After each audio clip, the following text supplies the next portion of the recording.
اما بعد فاعوذ باللہ من الشیطان الرجیم بسم اللہ الرحمن الرحیم وَإِذْ قَالَ رَبُّكَ لِلْمَلَائِكَةِ إِنِّي جَاعِلٌ فِي الْأَرْضِ خَلِيفَةً قَالُوا وَتَجْعَلُ فِيهَا مَن يُفْسِدُ فِيهَا وَيَسْفِكُ الدِّمَاءَ وَنَحْنُ نُسَبِّحُ بِحَمْدِكَ وَنُقَدِّسُ لَكَ قال إني أعلم ما لا تعلمون وعلم آدم الأسماء كلها ثم عرضهم على الملائكة فقال أنبئوني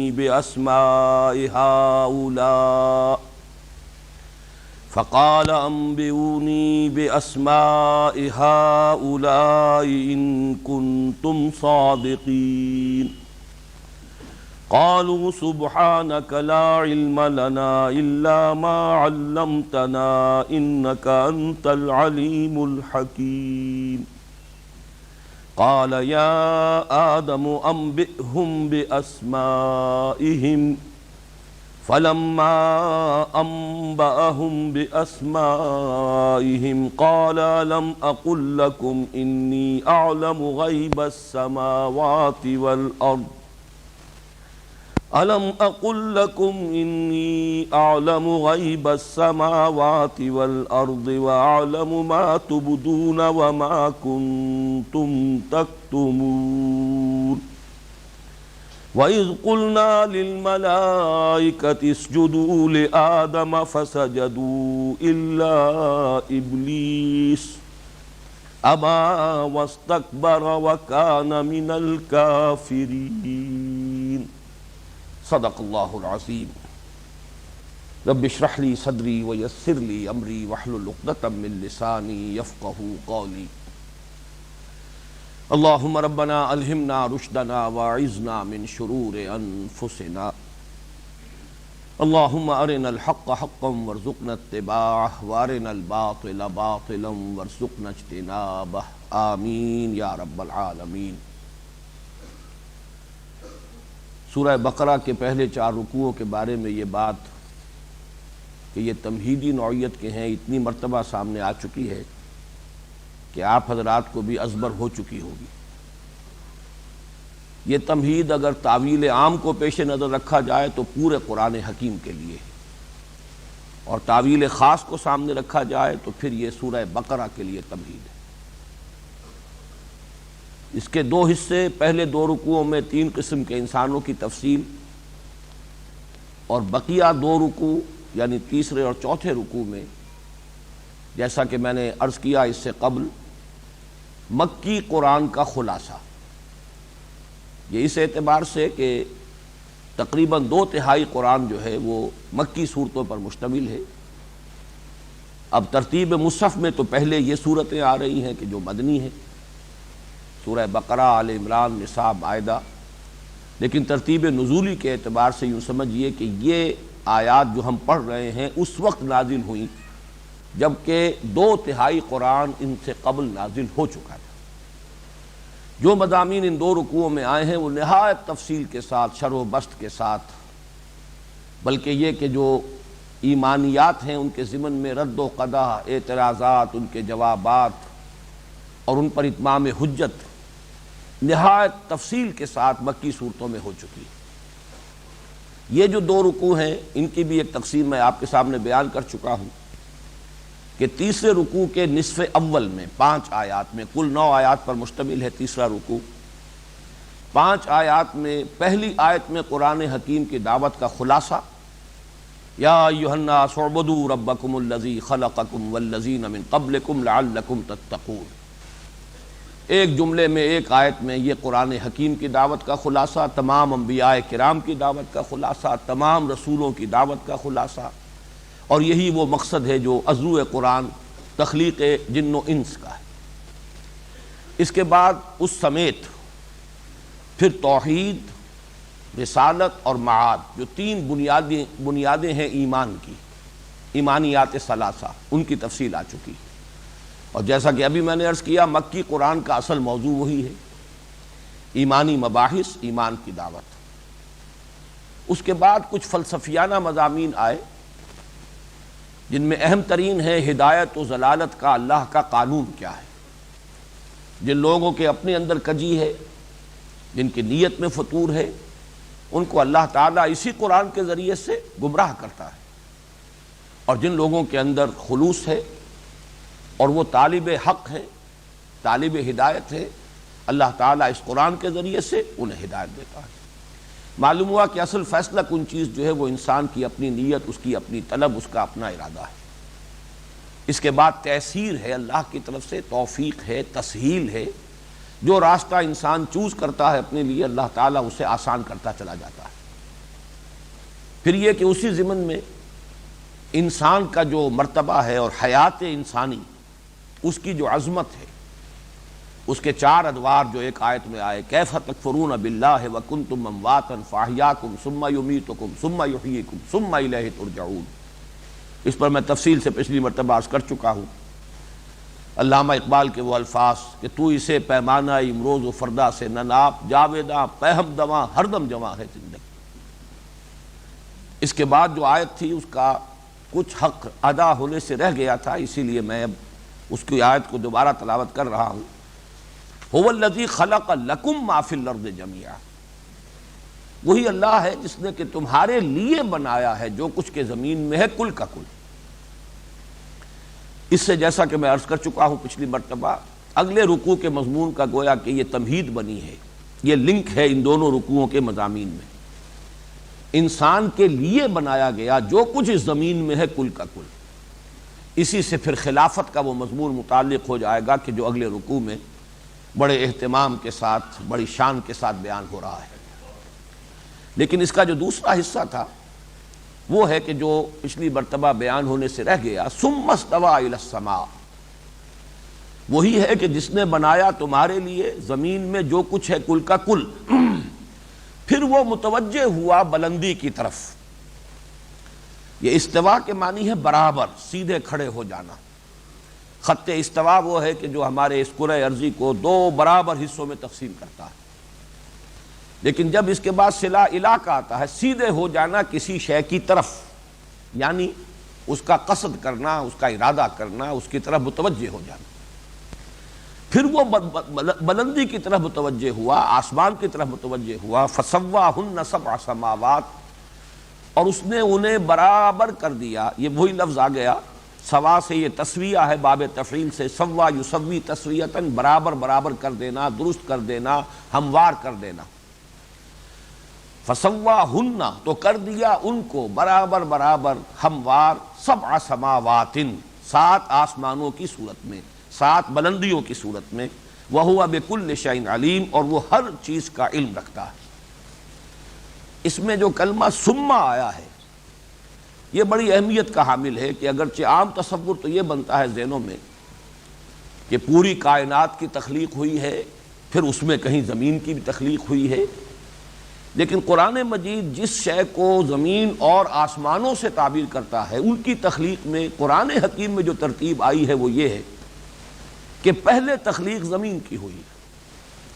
پھر یہ آسمانوں کی شکل جو ہے ایک اس کی تشکیل ہوئی ہے اور ان کی صورت گری ہوئی ہے۔ اس لیے کہ ثم جو ہے اس میں کوئی اختلاف نہیں کہ ثم تراخی کے لیے ہے، کسی شے کے بعد آنے کے لیے یہ دلیل قطعی ہے۔ تو ترتیب زمانی جو ہے تخلیق میں، وہ عذر قرآن یہ ہے کہ زمین کی تخلیق پہلے ہوئی ہے، اور زمین میں جو اشیاء ہیں وہ بھی پہلے تخلیق کر دی گئی ہیں، اس کے بعد آسمان کی تخلیق جو ہے وہ اپنے کسی تکمیلی مرحلے میں داخل ہوئی۔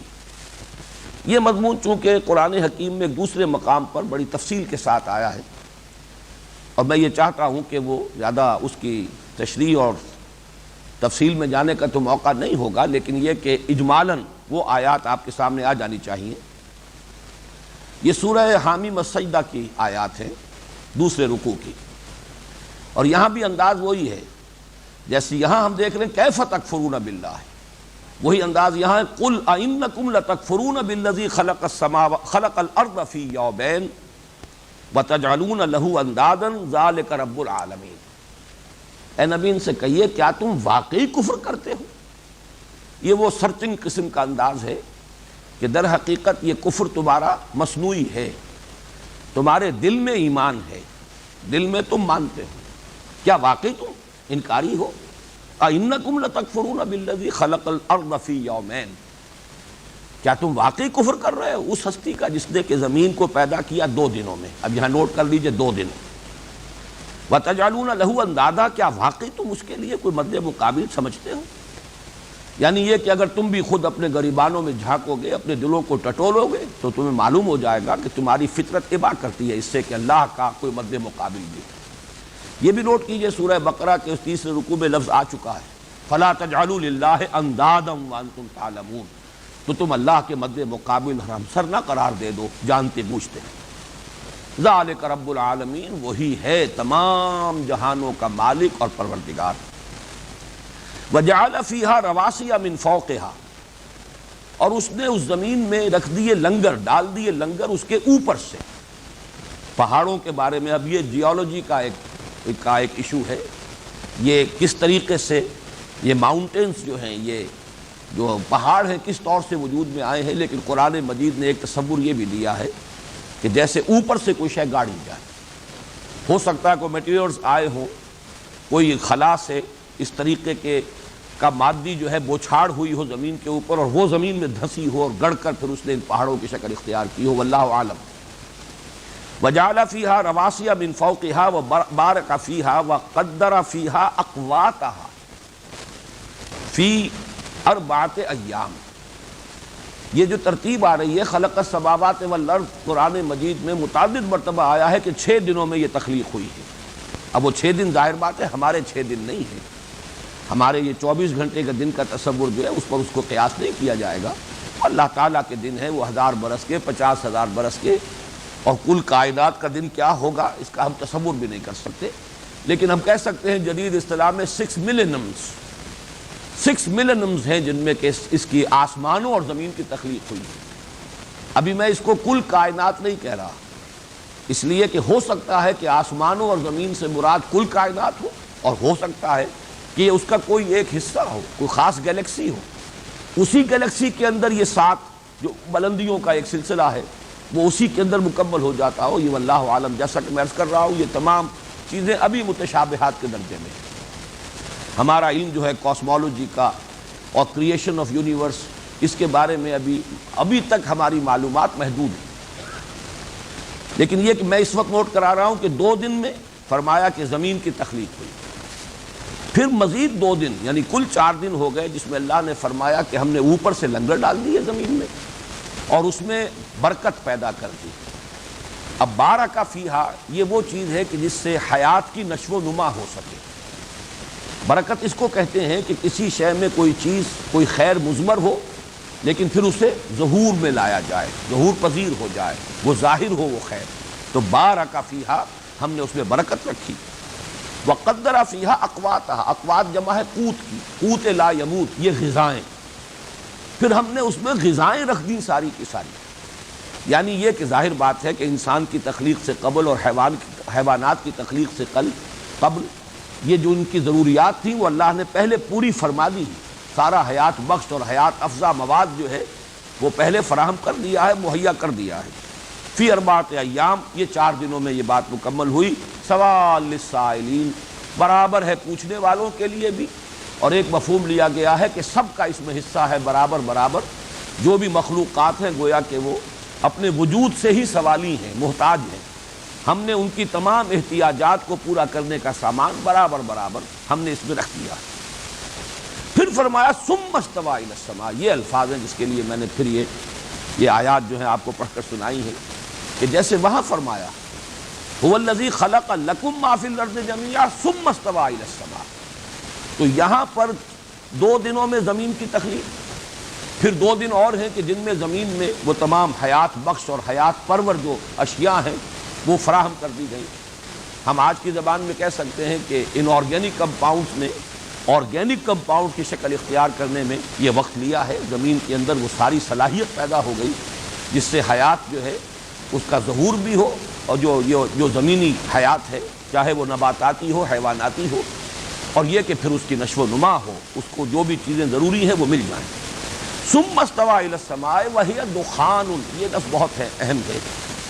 جو ہماری سائنس جس طرف جا رہی ہے کہ یہ سب کا سب ایک دھوئیں کے مانند تھا، پھر متوجہ ہوا وہ ثم استوى الى السماء وهي دخان، اور ایک جو سمجھیے کہ ہوموجینس ماس کوئی ایک دھوئیں کی شکل میں، جیسے کہ ہوا کے اندر اگر نمی کے ذرات ہیں تو وہ پوری ہوا کے اندر پھیلے ہوئے ہیں، وہ اس کے اندر منتشر ہے، اسی طریقے سے دخان دھوئیں کے مانند تھا یہ، جس سے کہ پھر 7 آسمانوں کی شکل پیدا ہوئی ہے۔ فقال لها والارض وللارض ائتيا طوعا او كرها، پھر اللہ نے حکم دیا اس دخان کو بھی اور اس زمین کو بھی، آؤ دونوں کو دونوں حاضر ہو جاؤ، یعنی ہمارے حکم کو بجا لانے کے لیے، ہمارے فرمان کو سننے اور اس کی اطاعت کرنے کے لیے، خواہ اپنی مرضی سے، خواہش سے اور خواہ جبرن، طوعا اور کرہا۔ قالتا اتینا طاعین، یہ گویا کہ تعبیر ہے صورتحال کی، ان دونوں نے کہا ہم حاضر ہیں اپنی پوری آمادگی کے ساتھ، طوع نفس کے ساتھ۔ فقضاہن 7 سماوات فی یومین، پھر اللہ نے ان کو برابر کر دیا، ان کے بارے میں فیصلہ کر دیا، انہیں تقسیم کر دیا 7 آسمانوں کی شکل میں 2 دن۔ گویا کہ 2 + 2 + 2 6 کی میزان جو قرآن مجید میں اجمالاً بہت مرتبہ آیا ہے، خلق السماوات والارض فی 6 ایام ثم استوى علی العرش، یہ بہت سے مقامات ہیں۔ تو یہاں اس کی تقسیم ہے، اور اس میں بھی ترتیب وہی ہے کہ زمین کی تشکیل، زمین میں جو بھی حیات بخش مواد ہے، حیات پرور جو بھی اللہ نے اس میں چیزیں پیدا کی ہیں، ان کا فراہم کیا جانا یہ پہلے ہو گیا ہے، اور اس وقت تک ابھی اس کے گرد معلوم ہوتا ہے کہ یہ جو آسمانوں نے جو شکل اختیار کی ہے یہ ابھی دخان کی شکل میں، یہ ایک بہت بڑے ایک بادل کسی صورت میں، ایک سسپینشن کی شکل میں جو بھی مادہ تھا جس سے کہ پھر وہ آسمانوں کی تشکیل ہوئی ہے، وہ ابھی انڈیفرینشیٹڈ تھا، ابھی اس کے اندر کوئی تشکیل نہیں ہوئی تھی، ہوموجینس قسم کا ماس۔ فقضاہن 7 سماوات فی یومین واوحی فی کل سماء امرہا، پھر 2 دنوں میں اللہ تعالیٰ نے انہیں 7 آسمانوں کی شکل میں ان کو تقسیم کر دیا، اور ہر آسمان میں اللہ تعالیٰ نے جو اس کے حصے کا کام ہے اس کو وحی کر دیا۔ وَزَيَّنَّا السَّمَاءَ الدُّنْيَا بِمَصَابِيحَ، اور جو سب سے قریب کا آسمان ہے اس کو ہم نے مزین کر دیا چراغوں سے، وحفظا، اور حفاظت کا ذریعہ بنا کر، ذَلِكَ تَقْدِيرُ الْعَزِيزِ الْعَلِيمِ، یہ سارا اندازہ مقرر کیا ہوا ہے اس ہستی کا جو قدیر ہے، عزیز ہے اور علیم ہے، زبردست ہے، سب کچھ جاننے والا۔ یہی لفظ جس پر یہ مضمون یہاں ختم ہو رہا ہے اسی پر یہ لفظ وہاں ختم ہوا ہے کہ وَهُوَ بِكُلِّ شَيْءٍ عَلِيمٌ، وہ ہر شے کا علم رکھتا ہے، یعنی بنا کر وہ غافل نہیں ہو گیا ہے۔ یہ اصل میں بعض فلسفیانہ اور متصوفانہ جو فکر ہیں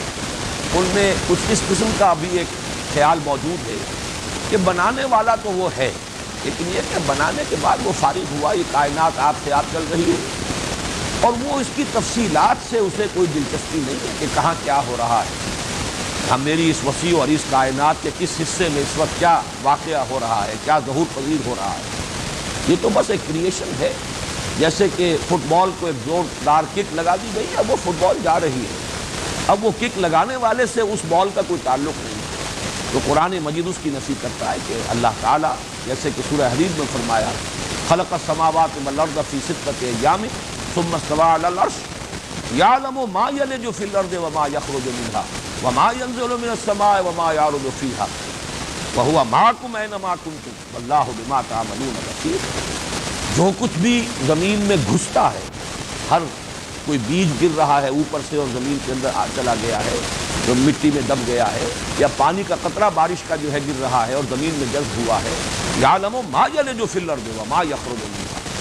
اب اس میں ماں میں جو عمومیت ہے، جو بھی کچھ زمین میں گھستا ہے اور جو کچھ اس سے نکلتا ہے، ہر کونپل جو پھوٹ رہی ہے اور ہر بیج جو ہے اس سے جو پتیاں نمودار ہو رہی ہے، وہ سب اس کے لیے۔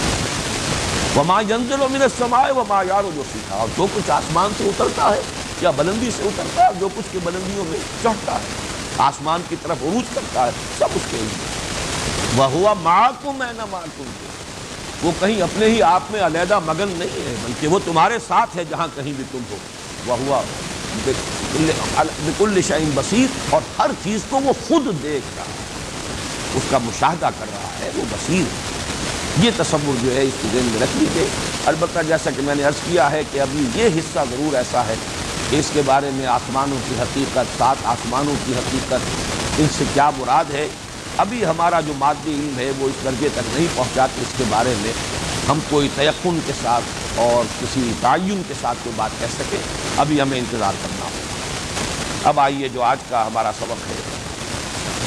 وَإِذْ قَالَ رَبُّكَ لِلْمَلَائِكَةِ إِنِّي جَاعِلٌ فِي الْأَرْضِ خَلِيفَةً. اور یاد کرو یہ از کا جو کلمہ ہے، کیونکہ اب یہاں مصحف میں پہلی مرتبہ آ رہا ہے تو اس کو نوٹ کر لیجئے کہ از اور اذا یہ دو کلمات ہیں. از جو ہے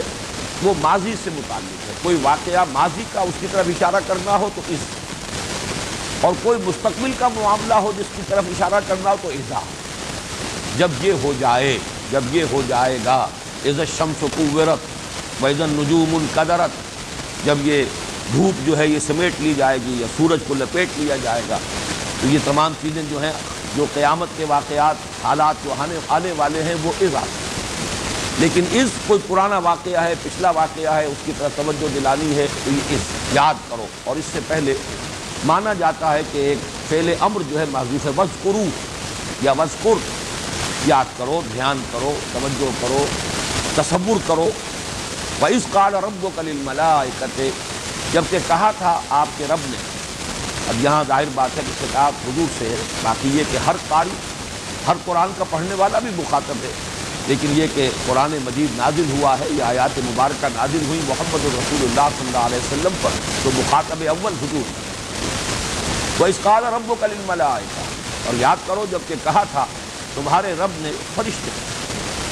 یہ رکوع جو ہے جیسا کہ میں نے پہلے عرض کیا ہے، فلسفے اور حکمت قرآنی کا یہ ایک بہت اہم باب ہے، اور اس کا اکثر و بیشتر حصہ وہ ہے کہ جو آدم اور ابلیس کی سرگزشت پر مشتمل ہے. اور یہاں پھر نوٹ کر لیجئے کہ مصحف میں تو یہ پہلی مرتبہ آ رہا ہے واقعہ، لیکن مکی قرآن میں 6 مرتبہ یہ آتا ہے.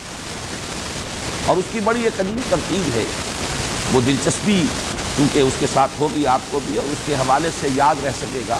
قرآن مجید کے بالکل وسط میں سورہ بنی اسرائیل اور سورہ کہف، یہ گویا کہ یوں ہی ہوئی دو صورتیں ہیں بالکل وسط. سورہ بنی اسرائیل میں بھی تذکرہ ہے، سورہ کہف میں بھی تذکرہ ہے. اور عجیب بات یہ کہ دونوں کے بالکل وسط میں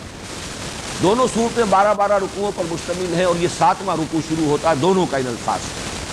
کہ جبکہ کہا تھا آپ کے رب نے فرشتوں سے کہ جھک جاؤ، سجدہ کرو آدم. پھر سورہ بنی اسرائیل سے ایک سورت ادھر چھوڑ دیجئے، پیچھے کی طرف ابتدا کی طرف آئیے تو سورہ نحل چھوڑ دیجئے تو سورہ ہجر آتی ہے، اس میں بڑی تفصیل کے ساتھ یہ قصہ آدم اور ابلیس. سورہ کہف سے ادھر چلیے آگے کی طرف تو سورہ مریم ہے، اس میں نہیں ہے، لیکن اس کے بعد سورہ طٰہٰ ہے، اس میں بھی بڑی تفصیل سے یہ واقعہ ہے. تو تقریباً یہ 4 مرتبہ تو یہ قصہ آدم و ابلیس جو ہے یہ قرآن مجید کے وسط میں ہے. پھر یہ کہ 2 حصے جو ہیں وہ بھی ایک بڑی سیمیٹریکل ڈسٹریبیوشن ہے. شروع سے 8واں پارہ، اس میں آپ کو سورہ اعراف کا دوسرا رکوع بڑی شرح و بسط کے ساتھ یہ واقعہ ہے. ادھر سے واپس آئیں گے تو 8واں پارہ، 30 میں سے واپس گنتی کیجئے تو 8واں جو ہے وہ 23واں پارہ بنے گا. اس میں سورہ صاد میں پھر وضاحت کے ساتھ یہ موجود ہے. تو بہت ہی سیمیٹریکل ڈسٹریبیوشن ہے اس قصہ آدم و ابلیس کی قرآن حکیم. لیکن یہ 6 کے 6 مقامات جو میں نے آپ کو گنوائے ہیں یہ مکی صورت بالاتفاق یہ ہے مدنی صورت کہ جس میں اس واقعے کا پھر ایک مرتبہ جو ہے وہ خلاصہ دیا جا رہا ہے. البتہ ذرا جو عنوانات ہیں آج کے اس حصے میں اس کو ذرا نوٹ کر لیں. پورے رکوع کے میں آپ کہہ سکتے ہیں کہ 5 مضامین بیان ہیں. سب سے پہلے یہ کہ آدم اور ان کی ذریت کا اصل مقام اور مرتبہ کیا ہے، یعنی خلیفۃ اللہ فی الارض، یہ ان کا مقام ہے، بہت بلند مقام ہے آدم کا. پھر یہ کہ اس خلافت کی بنیاد کیا ہے، اساس کیا ہے. اہل اگر ہوئے ہیں آدم اور ان کی ذریت خلافت ارضی کے تو وہ کس بنیاد پر. یہ 2 مضامین جو میں نے گنوائے ہیں یہ ایکسکلوسیو ہیں اس مقام پر. بقیہ 6 مقامات جو میں نے گنوائے ہیں ان میں یہ 2 مضامین آپ کو نہیں ملیں. البتہ ان میں سے 3 مقامات پر ایک اضافی مضمون ملے گا جو یہاں نہیں ہے. اس طریقے سے قرآن مجید میں یہ چیزیں اگر آئی ہیں بائی ریپیٹیشن تو یہ نہ سمجھیے کہ وہ خالص ریپیٹیشن ہے، تکرار محض نہیں ہے. ہر جگہ پر کوئی نئی بات ہے، ہر جگہ کوئی نئی شان ہے.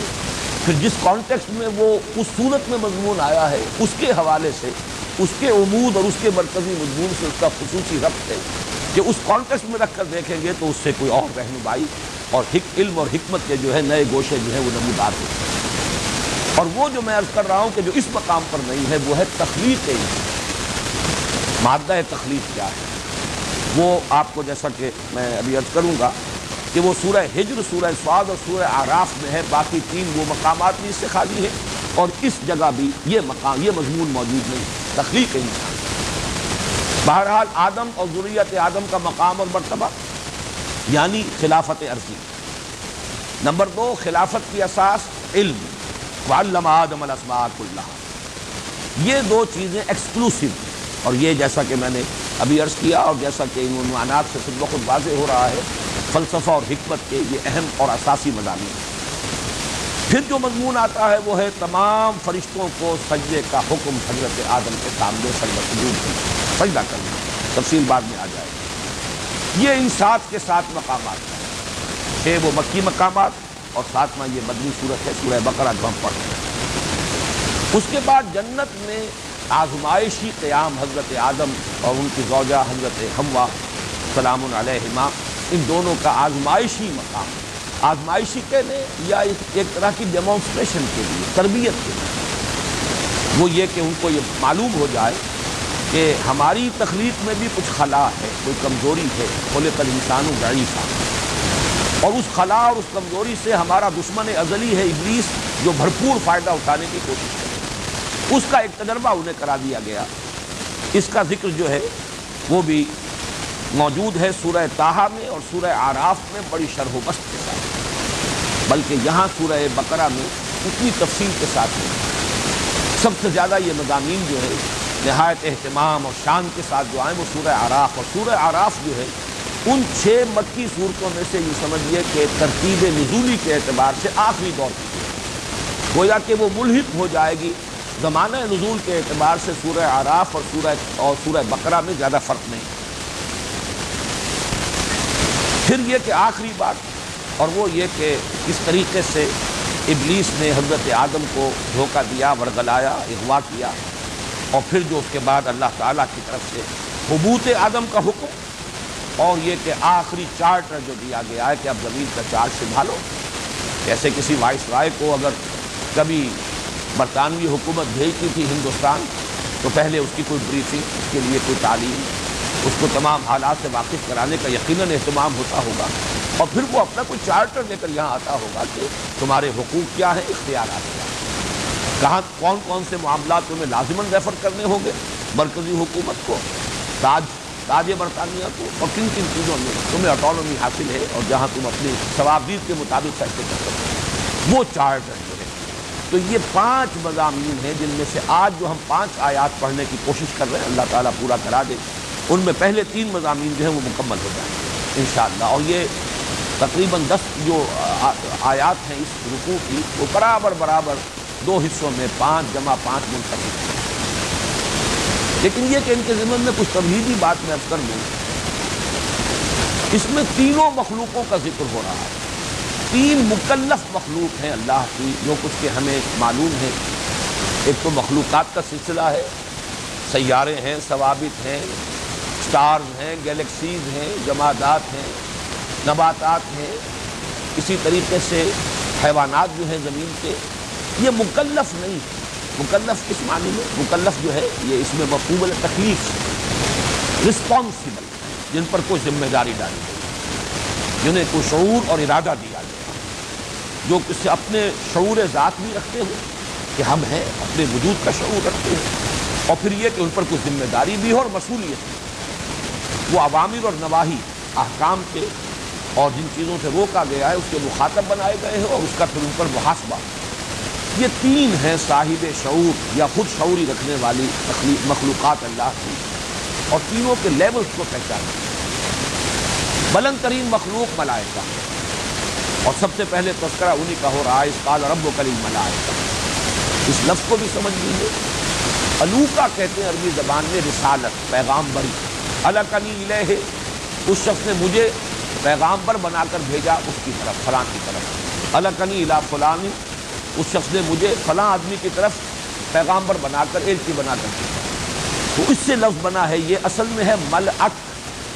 حمزہ بیچ میں آئے گا، ملعک، لیکن یہ کہ اس میں پھر جیسے عربی زبان میں ہوتا ہے روانی کو سامنے رکھتے ہوئے ملک بن گیا ہے، وہ حمزہ بیچ میں سے جو حذف کر دیا گیا، اور حمزہ پر جو زبر تھی ملعق میں لام پر جزم ہے، حمزہ کی زبر جو ہے فتح جو ہے وہ لام کو دے دیا گیا تو ملک ہے،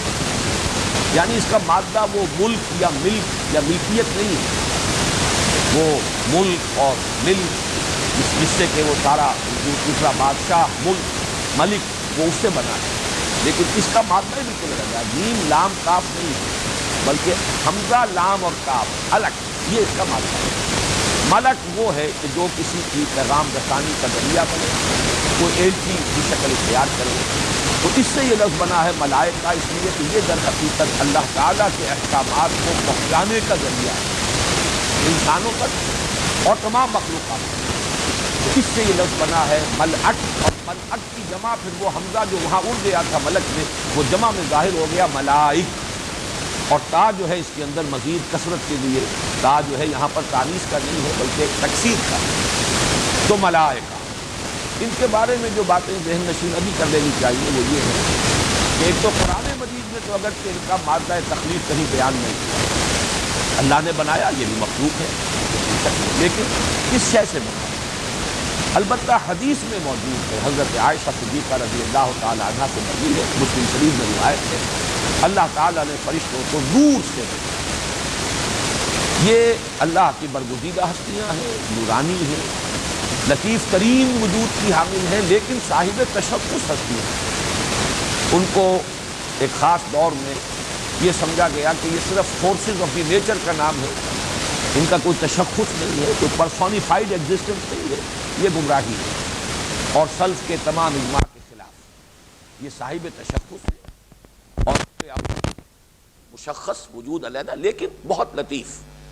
لطیف شے مختلف شکلیں اختیار کر سکتی ہے، لہذا فرشتے بھی مختلف صورتوں میں ظاہر ہو سکتے ہیں، جیسے کہ ثابت ہے کہ حضرت جبرائیل بعض اوقات انسانی شکل میں آتے تھے، حدیث جبرائیل مشہور ترین حدیث جس کو ام السنہ کہا گیا ہے، اس میں حضرت جبرائیل کی آمد ثابت ہے ایک انسانی شکل میں، لیکن یہی در حقیقت انہی فرشتوں کا تصور ہے کہ جو مشرکانہ جو مذاہب، یہ بھی ذہن میں رکھیے کہ مشرکانہ مذاہب در حقیقت توحید ہی کی بگڑی ہوئی شکلیں ہیں، اس لیے کہ نسل انسانی کا آغاز جو ہے وہ شرک سے نہیں ہوا، توحید سے ہوا، حضرت آدم پہلے انسان اور وہ موحد کامل، وہ اللہ کے نبی، لہذا یہ نہ سمجھیے کہ نسل آدم نے جو آغاز کیا ہے، یہ بھی مغربی جو فلسفہ ہے اور جس انداز سے انسان کے تمدن کے ارتقاء کے مراحل بیان کیے جاتے ہیں تو معلوم ہوتا ہے نری جہالت ہی جہالت تھی، اگنورنس ہی اگنورنس تھی، کچھ معلوم نہیں تھا، وحشت ہی وحشت تھی، مادی اعتبار سے وہ اپنی جگہ پر صحیح ہو سکتا ہے، لیکن جہاں تک اس فکر کا تعلق ہے، اللہ کو پہچاننے کا تعلق اور اس کی توحید کا معاملہ، یہ تو اول روز سے کامل تھا، بعد میں اس میں تنزل ہوا ہے کہ انسان مظاہر پرستی کی طرف، عناصر پرستی کی طرف، وہ جہالت ہے انسان کی، لیکن یہ کہ علم سے جہالت کی طرف گیا ہے، انسان جہالت سے علم کی طرف نہیں آ رہا ہے، مادی اعتبار سے کہا جا سکتا ہے کہ انسان مادی علوم کے اعتبار سے، سائنٹیفک نالج کے اعتبار سے جہالت سے علم کی طرف آ رہا ہے، لیکن یہ جو اصل ہدایت ہے جو اس رکوع کے آخر میں آئے گا، فَإِمَّا يَأْتِيَنَّكُم مِّنِّي هُدًى، اس ہدایت کے اعتبار سے تو وہ جو علم ہے صحیح، اس سے در حقیقت انسان نے تنزل کیا ہے کہ وہ شرک کی طرف گیا، اور اس شرک کی جہاں شکل یہ ہوئی کہ مظاہر فطرت کو انسان نے پوجنا شروع کیا، جہاں عناصر جو ہیں اس کے معبود بن گئے، وہیں یہ ملائکہ کے بارے میں اس کا تصور جو ہے اس میں یہ گمراہی پیدا ہوئی کہ انہوں نے یہ سمجھا کہ یہ صاحب اختیار ہستیاں ہیں، لہذا ان کی بھی کچھ پوجا پاٹ ہونی چاہیے، کچھ ان کو بھی اختیار حاصل ہے، بہت بزرگ ہستیاں ہیں، عربوں میں تصور یہ تھا یہ خدا کی بیٹیاں ہیں، یہ بڑی سفارش جو ہے ان کی چلے گی اور اللہ تعالیٰ کہ ہاں یہ سفارش کریں گے تو بیڑا پار ہو جائے گا، ہؤلاء شفعاؤنا عند اللہ، اور یہ سفارش کریں گے اور ان کے ذریعے سے ہم اللہ کا تقرب حاصل کر سکتے ہیں، وما نعبدهم الا ليقربونا الى الله زلفى، یہ گمراہی ہے۔ ہمارا اعتقاد، ہمارا یقین حضور صلی اللہ علیہ وسلم کی بتائی ہوئی بات اور قرآن مجید کے مختلف مقامات سے جو بات ثابت ہوتی ہے کہ بہت برگزیدہ ہستیاں ہیں، نورانی الاصل ہونے کی بنا پر، نوری الاصل ہونے کی بنا پر اللہ سے بہت قرب انہیں حاصل ہے، اللہ تعالیٰ سے براہ راست یہ تلقی کرتے ہیں اور ترشحات جو ہوتے ہیں اللہ تعالیٰ کی طرف سے ان کو قبول کرنے اور جذب کرنے کی صلاحیت ہے، احکام خداوندی براہ راست ان کو پہنچتے ہیں اور یہ آگے پہنچاتے ہیں، لیکن اختیار اور ارادہ اور یہ کہ وہ کوئی معصیت اور گناہ کی طرف کوئی رجحان ہو، اس کا کوئی امکان نہیں۔ یفعلون ما یؤمرون، وہ کرتے ہیں وہی کچھ جس کا کہ انہیں حکم ملتا ہے۔ اگرچہ ہمارے ہاں معتزلہ کی رائے یہ ہے کہ یہ سمجھنا غلط ہے کہ ان میں معصیت کا امکان ہی نہیں ہے یا معصیت کی قدرت ہی نہیں رکھتے۔ عام اہل سنت کا تو اس پر اجماع ہے کہ ان میں معصیت کا امکان ہی نہیں، نافرمانی کی قدرت ہی نہیں۔ یہ گویا کہ صرف نیکی اور صرف خیر ہی جو ہے وہ ان کے لیے ممکن ہے، دوسرا راستہ ان کے لیے کھلا ہی نہیں۔ معتزلہ کی رائے یہ ہے، اور ہمارے ہاں جو بھی ذرا کچھ عقلی رجحانات رکھتے ہیں ان کا ادھر کچھ فطری جو رجحان ہوا ہے کہ ایسا نہیں ہے، ان کے اندر بھی ارادہ ہے، لیکن حقائق جو ہیں اس کائنات کے وہ اس درجے روشن ہیں ان پر کہ ان میں کوئی صورت عملاً نہیں ہے کہ معصیت کر سکے۔ جیسے کہ انسان بھی اگر ان کے سامنے جنت اور دوزخ موجود ہوں، یہ حقائق جو ہیں جو ہم سے پردے میں ہیں یا جن سے ہم محجوب ہیں، یہ غیب کا پردہ درمیان نہ ہو تو کون اللہ کا حکم ماننے سے انکار کرے گا، کون معصیت کرے گا؟ تو چونکہ انہیں وہ قرب حاصل ہے بالفعل اور وہ حقائق ان کے سامنے موجود ہے، لہذا یفعلون ما یؤمرون، یہ نہیں کہ وہ کر نہیں سکتے نافرمانی، وہ نافرمانی کرتے نہیں۔ یہ بالکل اسی کے ہم بدن بات ہو جائے گی کہ ہمارا موقف یہ ہے اہل سنت کا کہ اللہ تعالیٰ پر عدل واجب نہیں ہے۔ یہ ہم جانتے ہیں کہ اللہ عدل کرے گا، یہ علیحدہ بات ہے، لیکن اللہ پر عدل واجب کرنا گویا کہ اللہ تعالیٰ کا اختیار جو ہے وہ محدود ہو جائے، یہ اس کو اہل سنت تسلیم نہیں کرتے۔ اللہ تعالیٰ جس کو چاہے کسی نیک آدمی کو سزا دینا چاہے اس کا اختیار مطلق ہے، اور کسی بدترین جو ہے بدکار کو معاف کرنا چاہے اس کا اختیار مطلق ہے۔ اس اعتبار سے عدل اللہ پر واجب نہیں، اہل سنت کا عقیدہ یہ ہے، جبکہ معتزلہ اور اہل تشیع کا موقف یہ ہے کہ اللہ پر عدل واجب ہے۔ بالکل یہی فرق ہے کہ یہاں معتزلہ کا کہنا یہ ہے کہ فرشتے معصیت کرتے نہیں، لیکن یہ نہیں کہ کر سکتے نہیں۔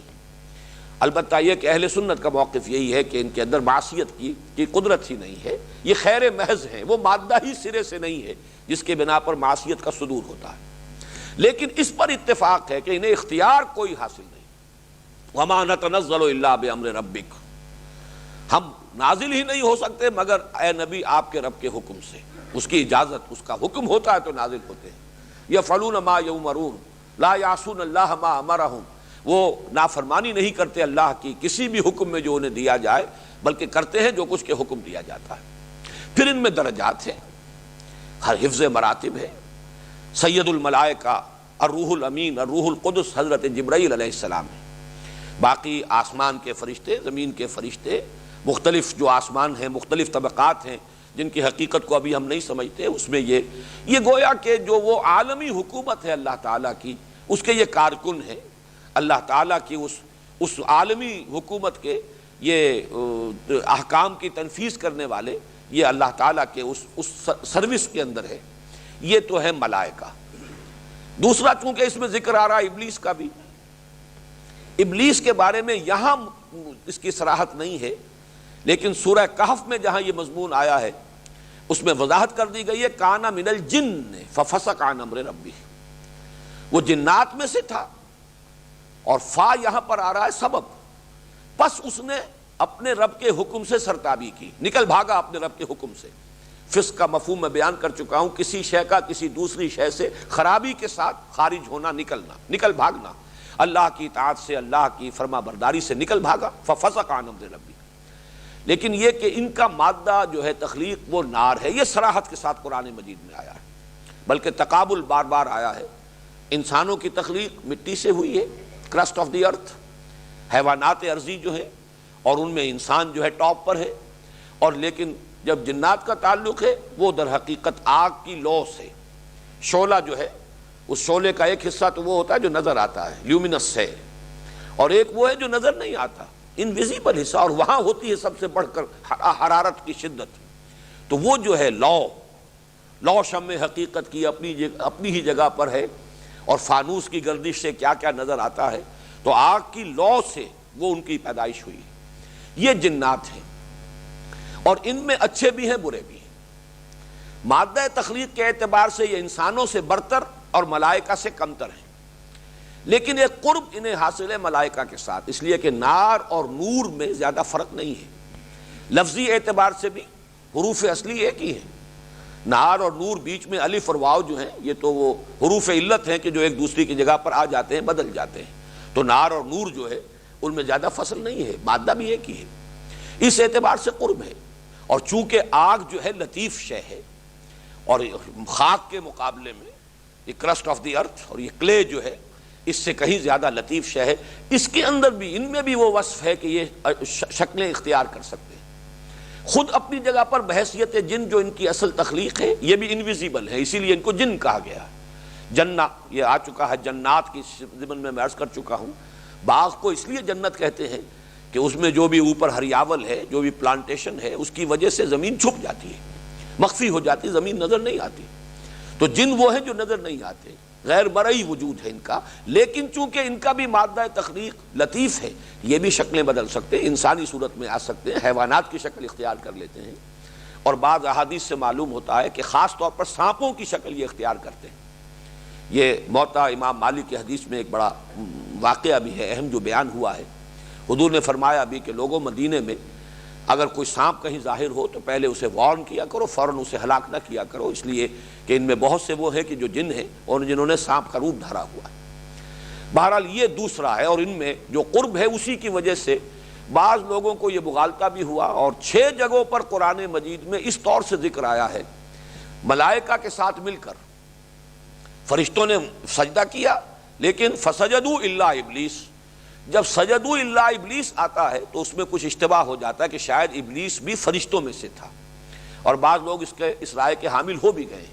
لیکن جیسا کہ میں نے عرض کیا تھا قرآن مجید میں ریپیٹیشن یوں ہی نہیں ہے، بلا سبب نہیں ہے۔ سورہ کہف میں اس کی وضاحت کر دی، کان من الجن ففسق عن امر ربی، وہ جنات میں سے تھا، فرشتہ کوئی اللہ کے کسی حکم سے سرتابی نہیں کرتا، جو حکم دیا جائے، لا یعصون اللہ ما امرہم ویفعلون ما یؤمرون، یہ چونکہ جن تھا، اور جنوں کو چونکہ قرب حاصل ہے فرشتوں سے، یہ بھی ایک انویزیبل مخلوق ہیں، یہ بھی لطیف مادہ جو ہے تخلیق ہے ان کا بھی،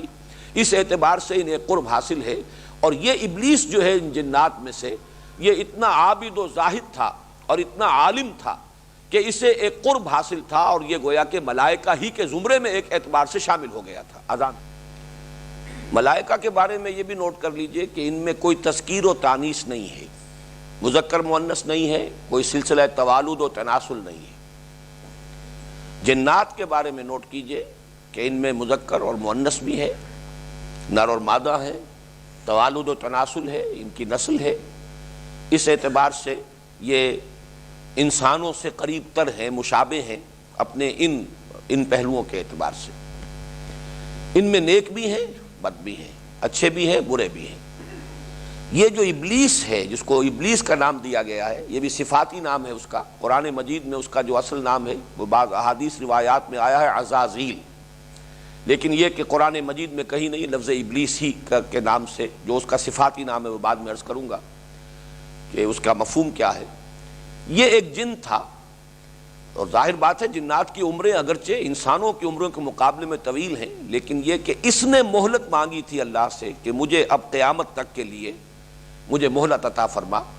کہ میں آدم کے بارے میں جو میرا گمان تھا میں اسے سچا ثابت کر سکوں۔ یہ اللہ تعالیٰ کی طرف سے مہلت اسے عطا کی گئی ہے، تو وہ جو اصل جن ہے ابلیس وہ زندہ ہے اور تا قیامت زندہ رہے گا، اس کے لیے اللہ تعالیٰ نے خصوصی گرانٹ کی ہے یہ زندگی کی طوالت۔ مولانا اصلاحی صاحب کو کچھ میں مغالطہ ہوا ہے، یہ اجماع ہے ہمارے تمام مفسرین کا کہ وہ جو پرٹیکولر پرسن ہے ابلیس عزازیل وہ ہے مستقل، البتہ یہ کہ اور ذریت ابلیس اور ذریت جنوں کی ذریات جو ہیں اور مختلف جنوں میں اس کے پیروکار شیطان کا لفظ جب آئے گا تو وہ عام ہوگا۔ شیاطین تو جن و انس دونوں میں ہیں، انسانوں میں سے بھی جو نافرمان ہیں اور جو شر کے داعی بن کر کھڑے ہو جاتے ہیں، غلط بات کی طرف لوگوں کو دعوت دیتے ہیں، وہ بھی سب شیاطین ہیں جن میں سرکشی ہے، تمرد ہے۔ اسی طریقے سے جنوں میں بھی تو شیاطین جن و انس یا الشیطان یہ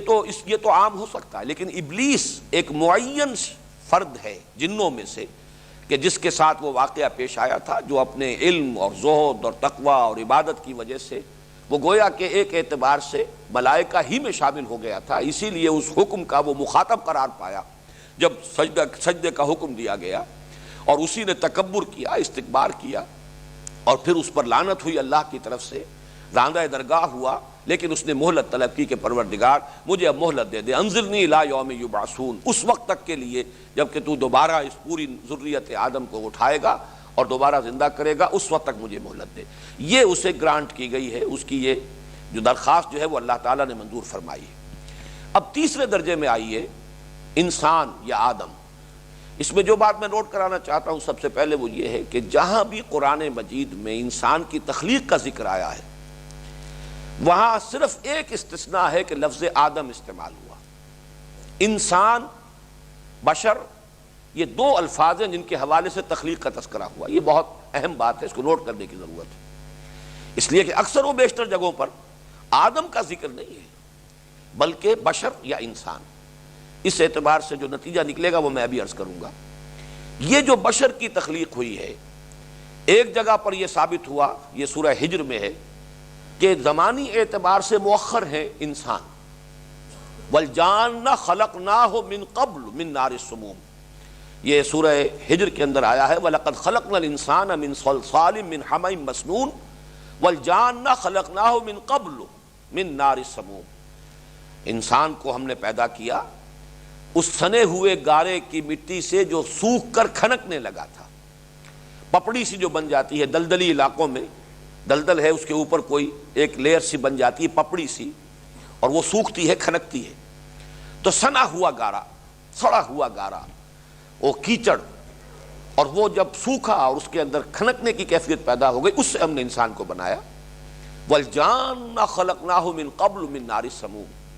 اور جنوں کو ہم نے بنایا تھا، پیدا کیا تھا اس سے پہلے، اور وہ آگ کی لو سے۔ تو معلوم یہ ہوا کہ ایک زمانی جو ہے معاملہ وہ یہ ہے، ظاہر بات ہے ملائکہ اولین مخلوق، پھر جنات، یہ نار سے پیدا کیے گئے، اور اس کے بعد سب سے مؤخر جو ہے وہ مخلوق انسان ہے۔ ان تین میں سے یہ جو تین مکلف میں نے عرض کیا مخلوقات ہیں، ملائکہ، جنات، انسان، ان میں یہ سب سے بعد میں، اور اس کا مادہ تخلیق جو ہے یہ کرسٹ آف دی ارتھ، زمین کا یہ اوپر کی پپڑی، کلے جسے آپ کہتے ہیں، مٹی۔ لیکن قرآن مجید نے اس کے لیے مختلف جگہوں پر 5-6 مختلف تعبیرات اختیار کی ہیں۔ کہیں صرف تراب کہا ہے، تراب، تراب جو ہے وہ ریت نہیں، مٹی، ریت علیحدہ شے ہے جو ریگستانوں میں ہوتی ہے، مٹی وہ ہے کہ جو زرخیز جگہ ہوتی ہے وہ مٹی ہے۔ کہیں اسے تین کہا ہے، تین گارے کو کہتے ہیں، جب مٹی کو آپ گوندھ لیں پانی کے اندر تو وہ گارا بنتا ہے۔ کہیں اسے تین لازب کہا ہے، وہ گارا اگر کچھ عرصے پڑا رہے اور اگر اس میں کہیں کوئی آرگینک میٹر بھی ڈال دیا جائے تو اس میں لیس پیدا ہوتا ہے، فرمنٹیشن ہوتی ہے۔ جیسے کہ آج کل بھی دیہات میں گھروں کو لیپنے کے لیے، پوتنے کے لیے وہ جو تغاریاں بنا دی جاتی ہے تو اس میں کچھ توڑی ڈال دیتے ہیں، یہ وہ آرگینک میٹر ہے جو آپ نے ڈال دیا ہے، اب اس سے اس کے اندر اب وہ تبخیر ہوئی ہے، فرمنٹیشن ہوئی ہے، اور اس سے اس کے اندر ایک طرح کا لیس پیدا ہو گیا ہے، جس سے کہ اب اگر آپ اسے لیپیں گے، پوتیں گے تو کریکس نہیں آئیں گے، بلکہ اس کے اندر وہ لوچ ہے۔ یہ تین لازم ہے۔ پھر کہیں کہا گیا حمأ مسنون، حمأ مسنون، اس کے اندر ایک بدبو پیدا ہو جائے، سڑاند پیدا ہو جائے، یہ حمأ مسنون۔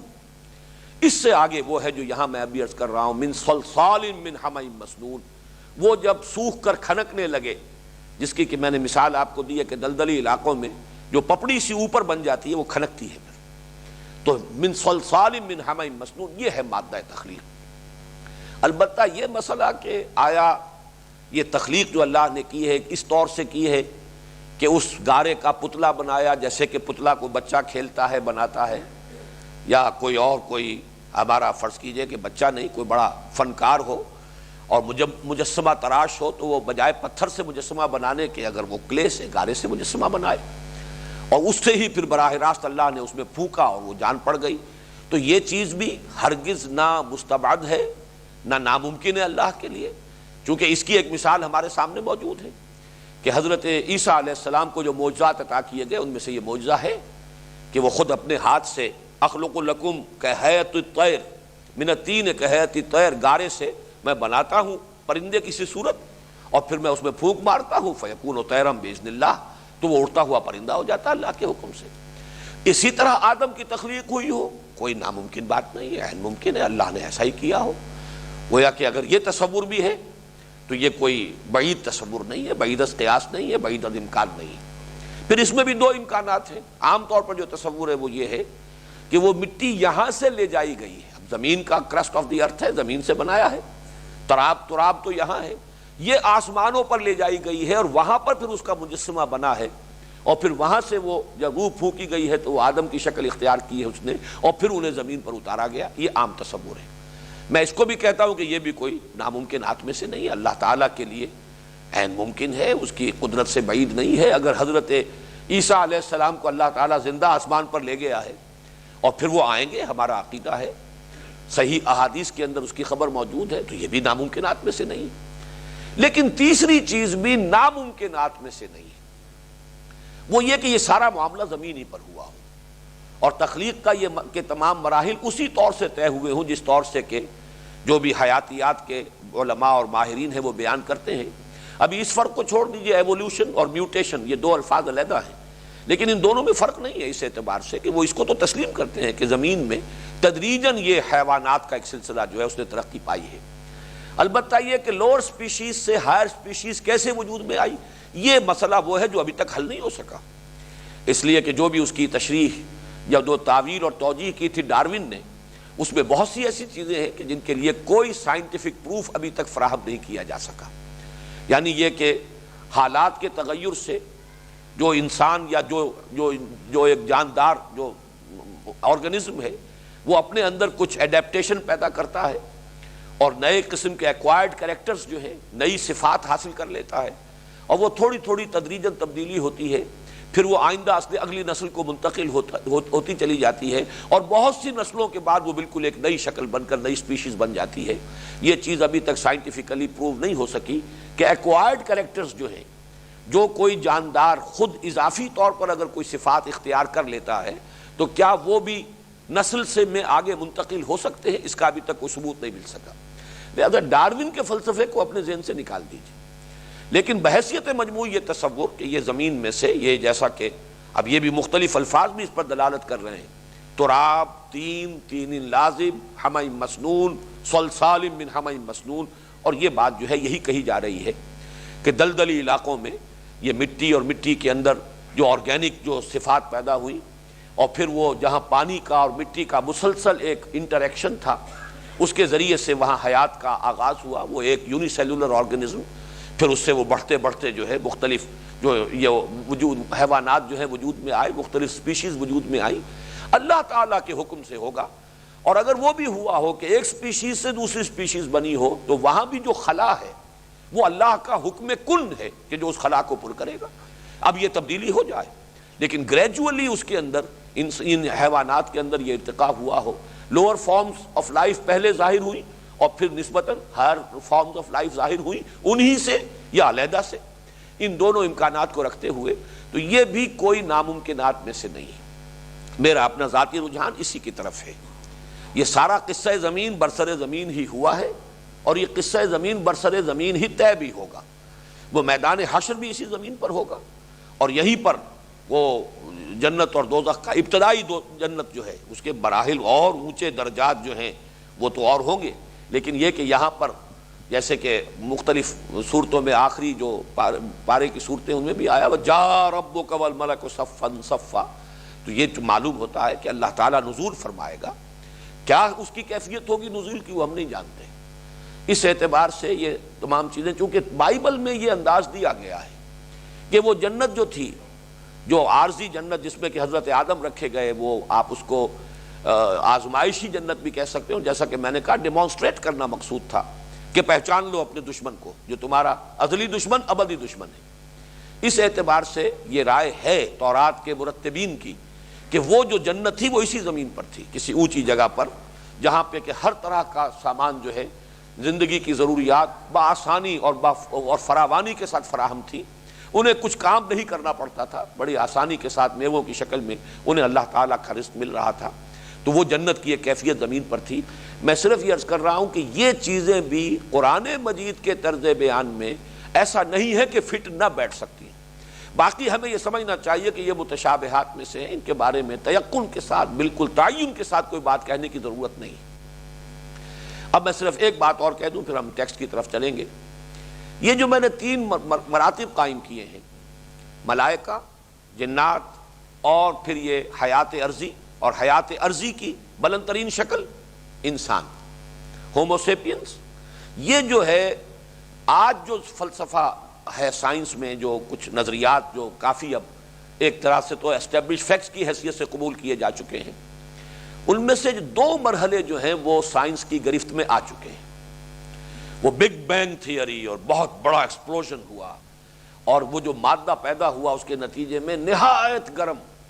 ہمارا سورج جو ہے وہ بھی 1,00,000 ڈگری سینٹی گریڈ تو اس کا ٹیمپریچر ہے اس وقت، اور یہ تو بہت ٹھنڈا ہو گیا ہے۔ وہ جو شروع کا تھا وہ تو نہ معلوم کتنے ملین ڈگریز جو ہے سینٹی گریڈ کا ٹیمپریچر تھا،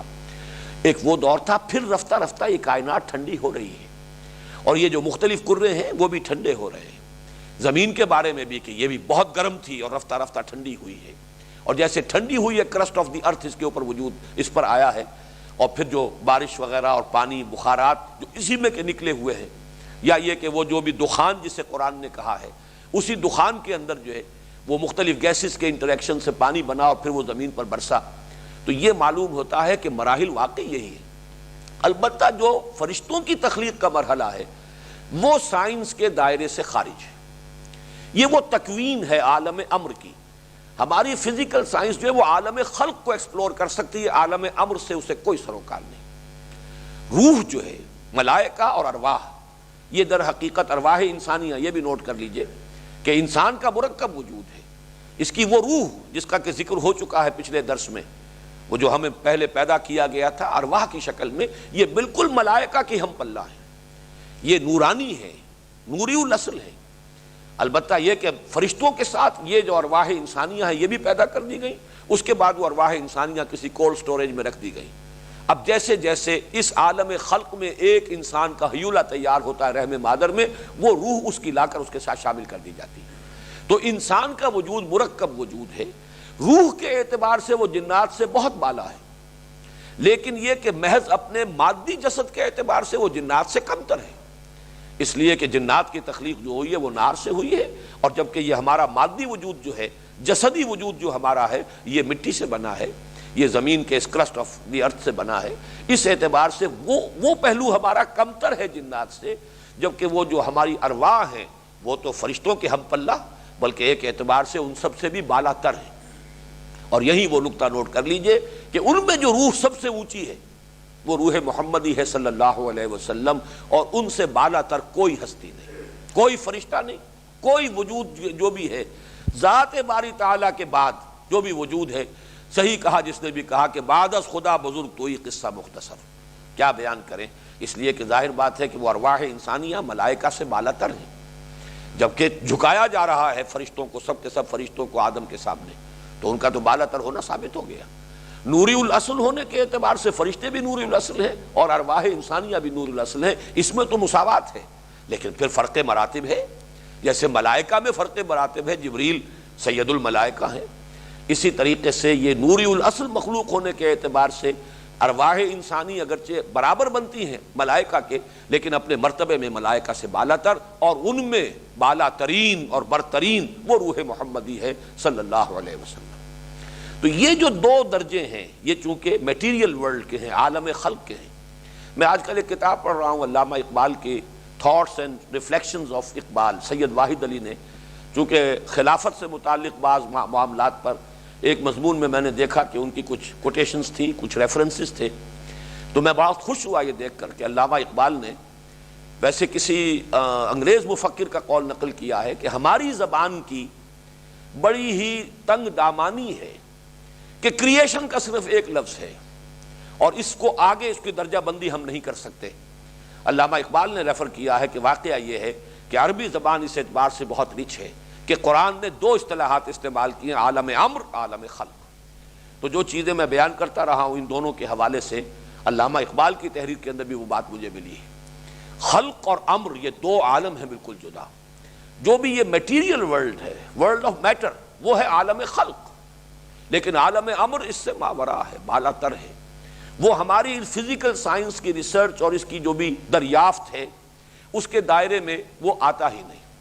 اس تک ہماری ان جو بھی ہمارے ذرائع ہیں علم کے، سائنٹیفک نالج کے، وہاں تک ان ذرائع کی رسائی نہیں ہے. تو ارواح انسانیہ اور ملائکہ ان کا تعلق عالم امر سے. یہی وجہ قرآن مجید میں ارواح کی تخلیق کا تذکرہ نہیں کیا، ملائکہ کی بھی تخلیق کا تذکرہ قرآن میں کہیں نہیں ہے. نفی تو کی گئی ہے کہ یہ کہتے ہیں کہ ان کو مؤنث بنایا اللہ نے، تو کیا یہ موجود تھے جب ہم نے ملائکہ کو بنایا؟ وہاں پر اگرچہ مجبوراً وہاں پہ پھر لفظ خلق آ گیا ہے، لیکن یہ کہ در حقیقت وہ عالم امر کی شے ہے، ارواح انسانیہ اور ملائکہ. عالم خلق میں یہ نار آ گیا اس لیے کہ ہمارا علم بھی اب تک وہیں تک پہنچا ہے. وہ بگ بینگ، اس سے پہلے کیا تھا اس کو انسانی علم جو ہے نہ جان سکا ہے نہ جان سکے گا. ہمارا علم تو وہیں بگ بینگ سے شروع ہوا ہے، اور وہ بگ بینگ جو ہے اس سے عالم خلق کا آغاز ہوا ہے، اور وہ تھا نہایت، یعنی جس کا کوئی تصور ہمارے لیے ممکن نہیں. آپ 1,00,000 سینٹی گریڈ کا تصور کیجئے ٹیمپریچر کا، وہ تو بہرحال ہمارے لیے تو ان امیجنیبل ہے. وہ تو سورج کا ہے غریب کا، یہ تو بہت ٹھنڈا ہو چکا ہے، اس کی تو اب کوئی حیثیت نہیں رہی. جو اصل اس وقت جو ٹیمپریچر تھا غالباً اگر میں بھول نہیں رہا ہوں تو وہ 15 ملین، یعنی جو بھی آج انہوں نے اندازے لگائے ہیں وہ یہ کہ 15 ملین ڈگری سینٹی گریڈ کا ٹیمپریچر تھا. وہ اس آگ سے ملائکہ کی تخلیق ہوئی ہے، اس جنات کی تخلیق ہوئی ہے. اس اعتبار سے جنات کا قریب تر ہونا ملائکہ سے وہ بھی سمجھ میں آ گیا. نور اور نار کا معاملہ قریب تر ہے، پھر ہم سے مقدم ہے وہ تخلیق میں. وَالْجَانَّ خَلَقْنَاهُ مِن قَبْلُ مِن نَارِ السَّمُومِ، قرآن مجید میں اس کی صراحت بھی آ گئی. لیکن وہ ابلیس کی جس کے ساتھ یہ سارا ماجرا پیش آیا وہ ملائکہ میں سے نہیں تھا، جنات میں سے تھا. یہ سورہ کہف میں آ گیا، کَانَ مِنَ الْجِنِّ فَفَسَقَ عَنْ أَمْرِ رَبِّهِ. تو یہ تمام چیزیں ذہن میں رکھیے. اور آخری بات، اب ہمیں وقت بہت تیزی سے گزر رہا ہے، آگے بڑھنا چاہیے. آخری بات یہ کہ اس سورت کے ان تمام مضامین کو آپ متشابہات کے کھاتے میں درج کر لیجئے. یہ کیسے ہوا ہے، کب ہوا ہے، بس اس کا جو نتیجہ نکلتا ہے اسے تو مضبوطی سے تھامنا ہے ہم نے. لیکن یہ کہ ہمارے تصور سے ماورا ہیں یہ باتیں جو ہوئی ہیں، اور ظاہر بات ہے استعاراتی انداز ہے، اس لیے کہ اللہ کا قول بھی ایسا نہیں ہے جیسے میں آپ سے کوئی بات کہہ رہا ہوں یا آپ ایک دوسرے سے کوئی بات کہیں. اللہ کا کلام، اس کی کیا شان ہوگی. اذ قال ربک للملائکہ، اللہ نے کہا، کیسے کہا. بعض جگہوں پر قرآن مجید میں یہ وضاحت کی گئی ہے، اللہ تعالیٰ جب کلام فرماتے ہیں تو اتنی دہشت ملائکہ پر طاری ہو جاتی ہے کہ بے ہوش ہو کر گر پڑتے ہیں. وہ تو اس کے بعد جو ہے ان میں سے جو بھی ملائکہ مقربین ہیں وہ کچھ سمجھتے ہیں بات کو. اس قدر اللہ تعالیٰ کی خشیت اور اس وقت دہشت کی کیفیت ہوتی ہے. ماذا قال ربکم، پھر وہ ایک دوسرے سے پوچھتے کیا فرمایا پروردگار نے. قال الحق، وہ کہیں گے کہ حق کہا، جو کچھ کہا. تو معلوم یہ ہوا کہ اس کو اس طریقے سے نہ سمجھیے، یا جیسے حضرت آدم کو سجدہ کرایا گیا تو جیسے کوئی دربار لگا ہوا ہے اور وہ دربار میں وہ سامنے دیکھ رہے ہیں کہ آدم تشریف فرما ہے اور فرشتے سب جھک گئے. اس کو اس طریقے سے کہیں آپ کو اپنے ذہن میں اس کا خاکہ، اس کی تصویر، وہ انسانی جو واقعات جیسے ہوتے ہیں ہمارے مشاہدے اور تجربے کے، اس طرح کا کوئی نقشہ اپنے ذہن میں نہ بنا لے. یہ سب وہ استعاراتی کلام ہے. ہوا ہے یہ اسی انداز میں ہوا ہے، لیکن کیسے ہوا ہے اس کو ہم نہیں سمجھ سکتے. اور جو کچھ کہ اس سے نتیجہ نکالنا ہے بس وہ ہے اصل شے. اس کا محکم حصہ، اس کا شہد جو آپ نے نکال لینا ہے وہ اس کا نتیجہ ہے. اور وہ نتیجہ کیا ہے؟ پہلے حصے کے نتیجے دو ہیں. آدم کا مقام خلیفۃ اللہ فی الارض. نمبر دو، اس خلافت کی اصل بنیاد علم الاسماء ہے جو آدم کو دے دیا گیا. فرمایا وَإِذْ قَالَ رَبُّكَ لِلْمَلَائِكَةِ إِنِّي جَاعِلٌ فِي الْأَرْضِ خَلِيفَةً. اور یاد کرو جب کہ کہا تھا آپ کے رب نے فرشتوں سے میں بنانے والا ہوں زمین میں خلیفہ. اب اس خلیفہ کے لفظ پر بڑی بحث ہوئی ہے. ویسے تو لفظ خلف پیچھے آنے والا خلیفہ، جانشین خلیفہ ہوتا ہے، لیکن یہ کہ اس کا استعمال جو ہے کثرت کے ساتھ وہ نائب کے لیے، جو بھی کوئی نیابت کسی کی طرف سے کسی کو دے دی جائے، اور وہ اس وجہ سے بھی ہو سکتی ہے کہ کوئی شخص جو ہے، کوئی ہستی، اس کا انتقال ہو جائے تو اس کی جگہ پر نائب آ جائے گا، جانشین آ جائے گا، وہ خلیفہ ہوگا. یا فرض کیجئے کسی وجہ سے وہ معذور ہو جائے اور اپنی زندگی ہی میں کسی کو اپنا خلیفہ نامزد کر دے. لیکن ایک سبب جس پر ہمارے مفسرین کا اجماع ہے وہ یہ ہے کہ یہ ظاہر بات ہے نہ اللہ تعالیٰ کے غائب ہونے کی وجہ سے ہے، نہ معاذ اللہ اللہ کو موت آئی نہ آئے گی، حی و قیوم ہے، وہ لا یموت، اس کو موت اس پر وارد ہونے والی نہیں ہے۔ پھر معاذ اللہ کوئی عجز نہیں ہے، پھر یہ کہ وہ کہیں غائب نہیں ہے، ہر آن ہر جگہ موجود ہے۔ لیکن یہ ہے کہ کسی ہستی کے مقام اور مرتبے کے اظہار کے لیے بھی اس کے لیے لفظ خلیفہ استعمال ہوتا ہے، اور آدم کے اور ذریت آدم کے خلیفہ قرار دیے جانے کا جو اصل مطلب ہے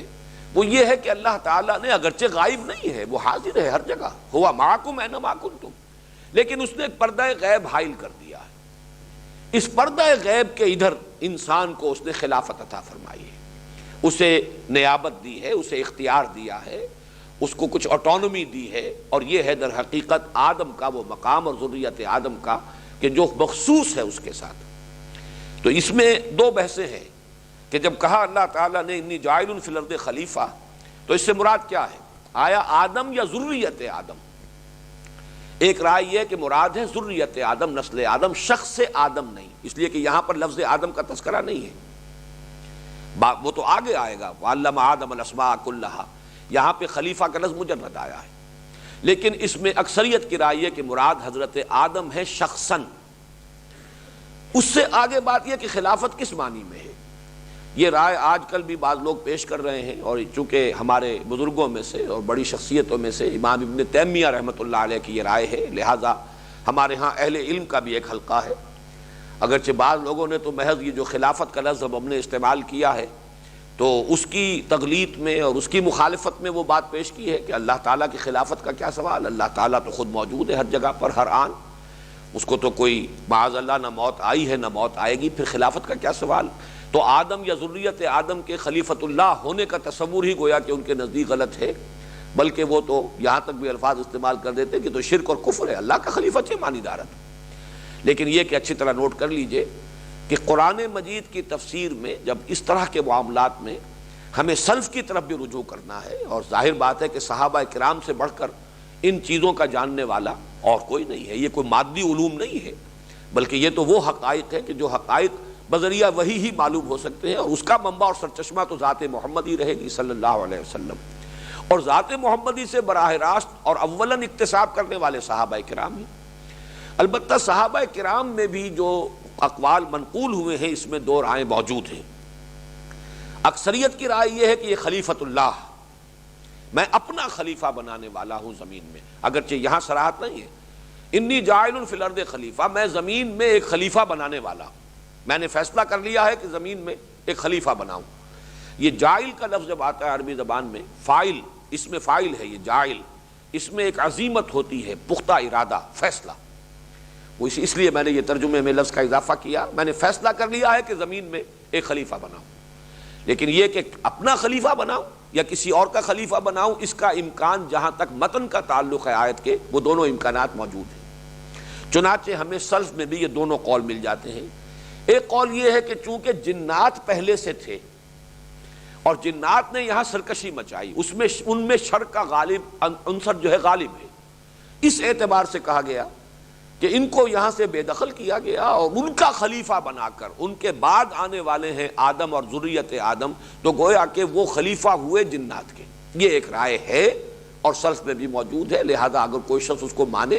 تو مجھے اس پر کوئی نکیر نہیں ہوگی، لیکن یہ کہ دوسری رائے کی نفی کرنا یہ در حقیقت زیادتی ہے، اس لیے کہ صحابہ کرام میں بھی وہ دوسرا قول زیادہ مقبول ہے کہ یہ اللہ تعالیٰ کے خلیفہ، اللہ کا خلیفہ بنایا گیا حضرت آدم کو۔ چنانچہ میں آپ کو عبارت سنا رہا ہوں جو امام رازی نے سم اپ کیا ہے اس کو، ذکروا فیہ وجہین، مفسرین نے، اسلاف نے اس میں دو امکانات کا اظہار کیا ہے۔ الاول، پہلا امکان یہ ہے کہ بِأَنَّهُ تَعَالَى نَفَى الْجِنَّ مِنَ الْأَرْضِ، کہ اللہ تعالیٰ نے جنات کو زمین سے بے دخل کیا، وَأَسْكَنَ آدَمَ الْأَرْضَ فَكَانَ آدَمُ خَلِيفَةً لِأُولَٰئِكَ الْجِنِّ الَّذِينَ تَقَدَّمُوهُ، تو پھر اللہ تعالیٰ نے اس کے بعد حضرت آدم کو یہاں کا چارج دیا، تو حضرت آدم گویا کہ جنات کے خلیفہ ہوئے کہ جو ان سے پہلے یہاں پر انچارج تھے۔ یروی ذالک عن ابن عباس، یہ روایت کیا گیا ہے حضرت عبداللہ ابن عباس رضی اللہ تعالی عنہما سے۔ والثانی، اور دوسرا احتمال، دوسرا امکان یہ ہے، انما سماہ اللہ خلیفۃ لانہ یخلف اللہ فی الحکم بین المکلفین من خلقہ، اللہ تعالیٰ نے نام دیا ہے خلیفہ کا حضرت آدم کو اس لیے کہ وہ اللہ کا خلیفہ، اللہ تعالیٰ کے نائب کی حیثیت سے کام کرے گا زمین میں، اللہ تعالیٰ کی مخلوقات کے مابین حکم کرنے میں۔ وَهُوَ الْمَرْوِي مِنْ ابن عباس وابن مسعود، اور یہ دوسرا قول جو ہے ابن عباس سے بھی مروی ہے اور ابن مسعود سے بھی، عبداللہ ابن مسعود سے بھی، یعنی حضرت عبداللہ ابن عباس سے دونوں قول مروی ہو گئے۔ اس میں ذہن میں رکھیے کہ یہ جو اقوال جو اس طریقے سے منسوب ہو جاتے ہیں، ہو سکتا ہے انہوں نے کوئی رائے اپنی بدلی ہو، پہلے کوئی رائے ہو اور ان کے کسی شاگرد کے علم میں وہ ایک رائے موجود ہو، وہی انہوں نے آگے منتقل کر دی ہے، جبکہ انہوں نے بعد میں اپنی کوئی رائے تبدیل کر لی ہو جو کسی دوسرے شاگرد کے علم میں ہو، اس نے وہ رائے جو ہے آگے منتقل کر دی ہو۔ تو اس اعتبار سے اس کے اندر کوئی یعنی تشویش کی ضرورت نہیں ہے کہ ایک ہی شخص کی طرف دو قول کیسے منسوب ہو گئے، یہ اس کا امکان جو ہے وہ عقلاً موجود ہے۔ لیکن یہ کہ ابن عباس سے اگر دونوں قول ہیں کہ جو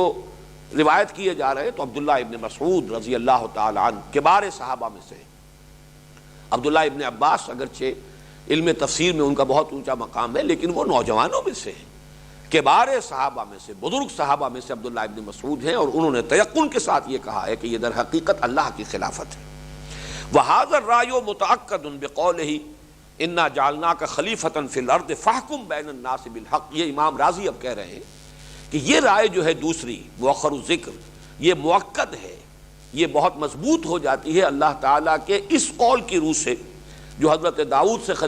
خطاب کر کے اللہ تعالیٰ نے فرمایا کہ یا داؤد انا جعلناک خلیفۃ فی الارض فاحکم بین الناس بالحق، اے داؤد ہم نے تمہیں زمین میں خلافت عطا کی ہے تو لوگوں کے مابین حق کے ساتھ فیصلہ کرو۔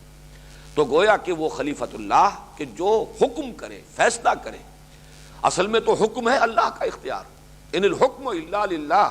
لیکن نائب کی حیثیت سے اللہ تعالیٰ نے یہ اختیار آدم اور ان کی ذریت کو دیا ہے، اسی لیے وہ خلیفۃ اللہ فی الارض۔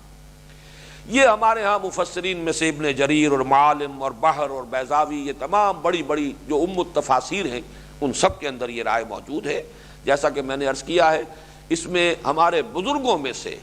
ائمہ میں سے جو بڑے ہیں، ان میں سے امام ابن تیمیہ ہیں کہ جنہوں نے اس سے اختلاف کیا ہے، لیکن بہرحال ان کی اور بھی بہت سے معاملات میں آراء شاذ ہیں، تو شاذ رائے ہر ذہین آدمی کی، ہر جینیس آدمی کی کوئی نہ کوئی بات ایسی ہوتی ہے کہ جس میں وہ دوسروں کے ساتھ موافقت نہیں کر سکتا، لیکن یہ کہ جس چیز پر کہ اجماع ہو، جس پر کہ اکثر نے اتفاق کر لیا ہو، اصل وہی شے ہے کہ جس کو قبول کیا جانا چاہیے۔ باقی یہ کہ قرآن مجید میں، اب میں پھر عرض کروں گا کہ مکی قرآن میں 4 ایسے اسلوب اختیار کیے گئے ہیں کہ جن کو اگر سامنے رکھا جائے تو یہ خلافت واقعتاً اللہ کی خلافت کے سوا کوئی اور خلافت نہیں بن سکتی۔ جو مقام ہے وہ آدم کا، وہ تو اسی کے اعتبار سے جو ہے اجاگر ہو کر سامنے آتا ہے، وہ مقام جو قرآن مجید آگے چل کر آ جائے گا کہ تمام فرشتوں کو سجدہ کرایا آدم کے سامنے۔ اب ذرا نوٹ تو کیجیے، اصل مسجود تو اللہ ہے، سب کا مسجود اللہ، باقی اس کے بعد آدم ہے کہ جن کے سامنے تمام فرشتوں کو، اور 2 جگہ پر قرآن مجید میں یہ الفاظ آئے ہیں، سورہ صاد میں بھی، سورہ حجر میں بھی، فسجد الملائکۃ کلھم اجمعون، اس قدر تاکید ہے، سجدہ کیا سب کے سب، الملائکۃ، اس میں بھی جو ہے لام جو ہے حصر کا ہے، تمام فرشتے، کلھم، ان میں سے سب کے سب، اجمعون، وہ سب کے سب جمع ہو کر یک بارگی ایک جماعت کی صورت میں انہوں نے سجدہ کیا آدم کو۔ اب یہ مقام جو ہے، یہ انداز تعبیر 6 مرتبہ اس کا تذکرہ ہونا، 7 مرتبہ تذکرہ ہونا بلکہ، تو یہ ظاہر بات ہے، ثابت کر رہا ہے کہ اللہ کے بعد مقام آدم کا ہے، اس میں کوئی شک نہیں۔ چونکہ ذریت آدم میں سے ہیں خود حضور صلی اللہ علیہ وسلم، یہاں پہ ہم آدم کو ایک نوع کی حیثیت سے لے رہے ہیں، تو اس کائنات کے اندر جملہ مخلوقات میں باقی سب سے، اسی لیے اشرف المخلوقات، تمام مخلوقات میں سب سے اشرف، سب سے افضل وہ آدم ہے، اور نسل آدم ہے، ذریت آدم ہے۔ اسی طرح فرمایا گیا خلقتہ بیدی، میں نے اس آدم کو بنایا اپنے دونوں ہاتھوں سے،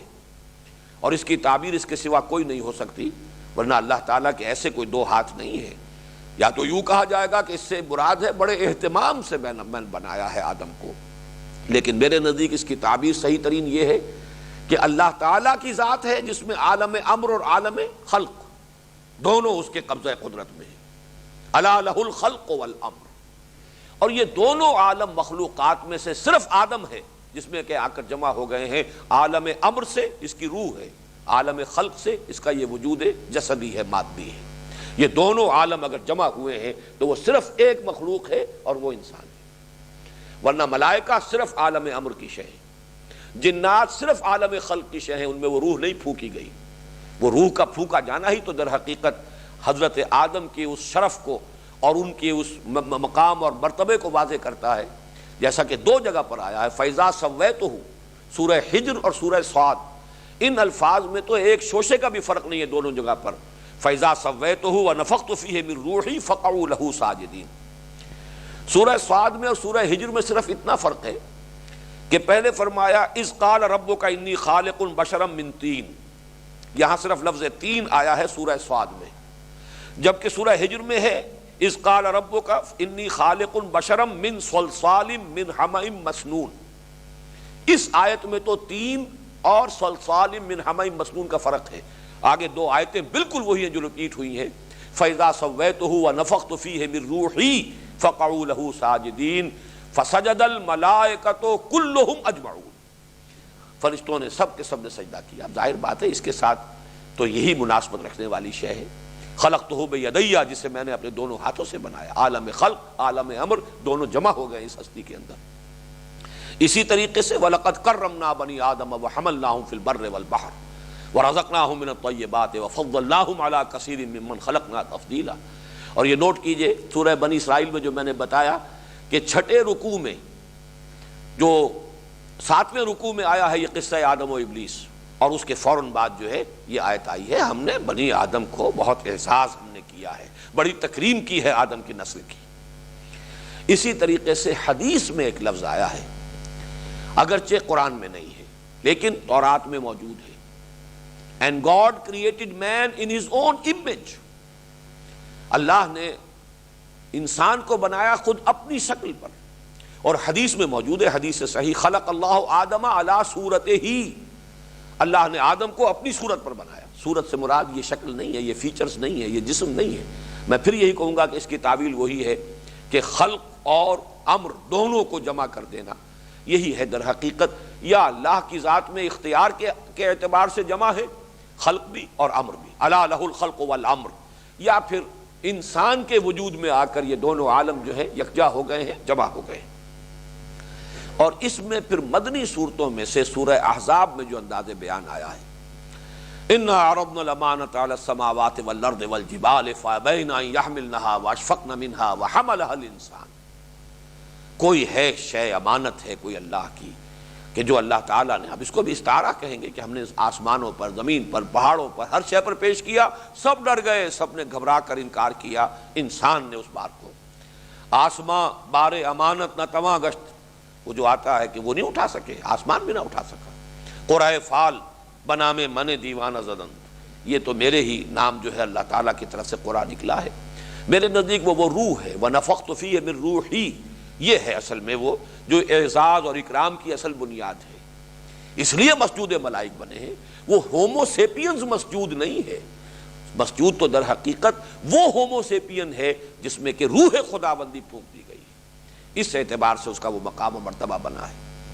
یہاں میں ایک بات اور عرض کر دوں، اس لیے کہ مجھے نہیں معلوم کہ پھر اس کا موقع ملتا ہے یا نہیں ملتا۔ میں نے چونکہ ابھی عرض کیا ہے کہ میرا اپنا ذاتی رجحان ہے ایوولوشن کی طرف، اور یہ میرا کیا مولانا روم کا ہے، ابن مسکوے کا ہے، یہ سارا ڈارون کے تو ابھی آباء و اجداد کا بھی کہیں وجود نہیں تھا، یہ تو کل کی شے ہے۔ ہمارے مفکرین اور ہمارے حکماء جو ہیں اس نظریہ ارتقاء کو اس سے بہت پہلے 780 پیکر دیدام پشچ ترسم کے مردم کم شبم، میں پہلے نباتات کے عالم میں تھا، پھر پہلے جمادات کے عالم میں تھا، پھر نباتات کے عالم میں آیا، پھر حیوانات کے عالم میں آیا، میں نہ معلوم کہاں سے ہوتا ہوا آ رہا ہوں۔ مجھے کوئی اندیشہ نہیں ہے کہ موت جو ہے میرے اندر کوئی شے کم کر دے گی۔ وہی بات کہ هو الذی خلق کنتم امواتا فاحیاکم ثم یمیتکم ثم یحییکم ثم الیہ ترجعون، میرے لیے موت کا کیا سوال؟ یہ تو ثابت ہے سورہ قرآن، ہمارے لیے موت کا کوئی تصور ہے ہی نہیں، کوئی اینڈ ہے ہی نہیں، اس لیے کہ اہل سنت کے نزدیک جنت اور دوزخ دونوں ابدی ہیں، چاہے ادھر گئے چاہے ادھر گئے۔ امام ابن تیمیہ اور ابن عربی کے نزدیک جہنم ابدی نہیں ہے، ایک وقت آئے گا کہ ختم ہو جائے گی، جنت ابدی ہے، ہمیشہ رہنے والی ہے۔ بہرحال وہ مسئلہ جو ہے وہ میں نے اس سے پہلے ڈسکس نہیں کیا، اس وقت میں یہ عرض کر رہا ہوں کہ یہ ایک تصور جو ایولیوشن کی روح سے سامنے آتا ہے، قرآن مجید کا ایک مقام ایسا ہے جو اس کی بڑی بھرپور تائید کرتا ہے، وہ سورہ اعراف کا مقام ہے۔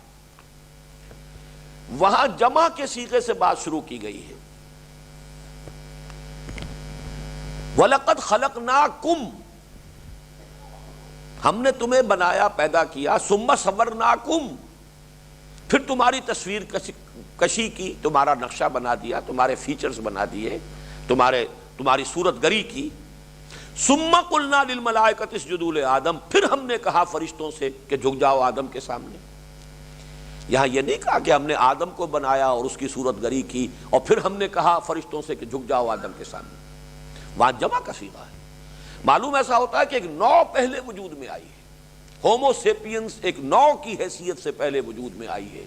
اور اس نو میں سے ایک سلیکٹڈ انڈیویجول آدم ہے علیہ الصلوۃ والسلام۔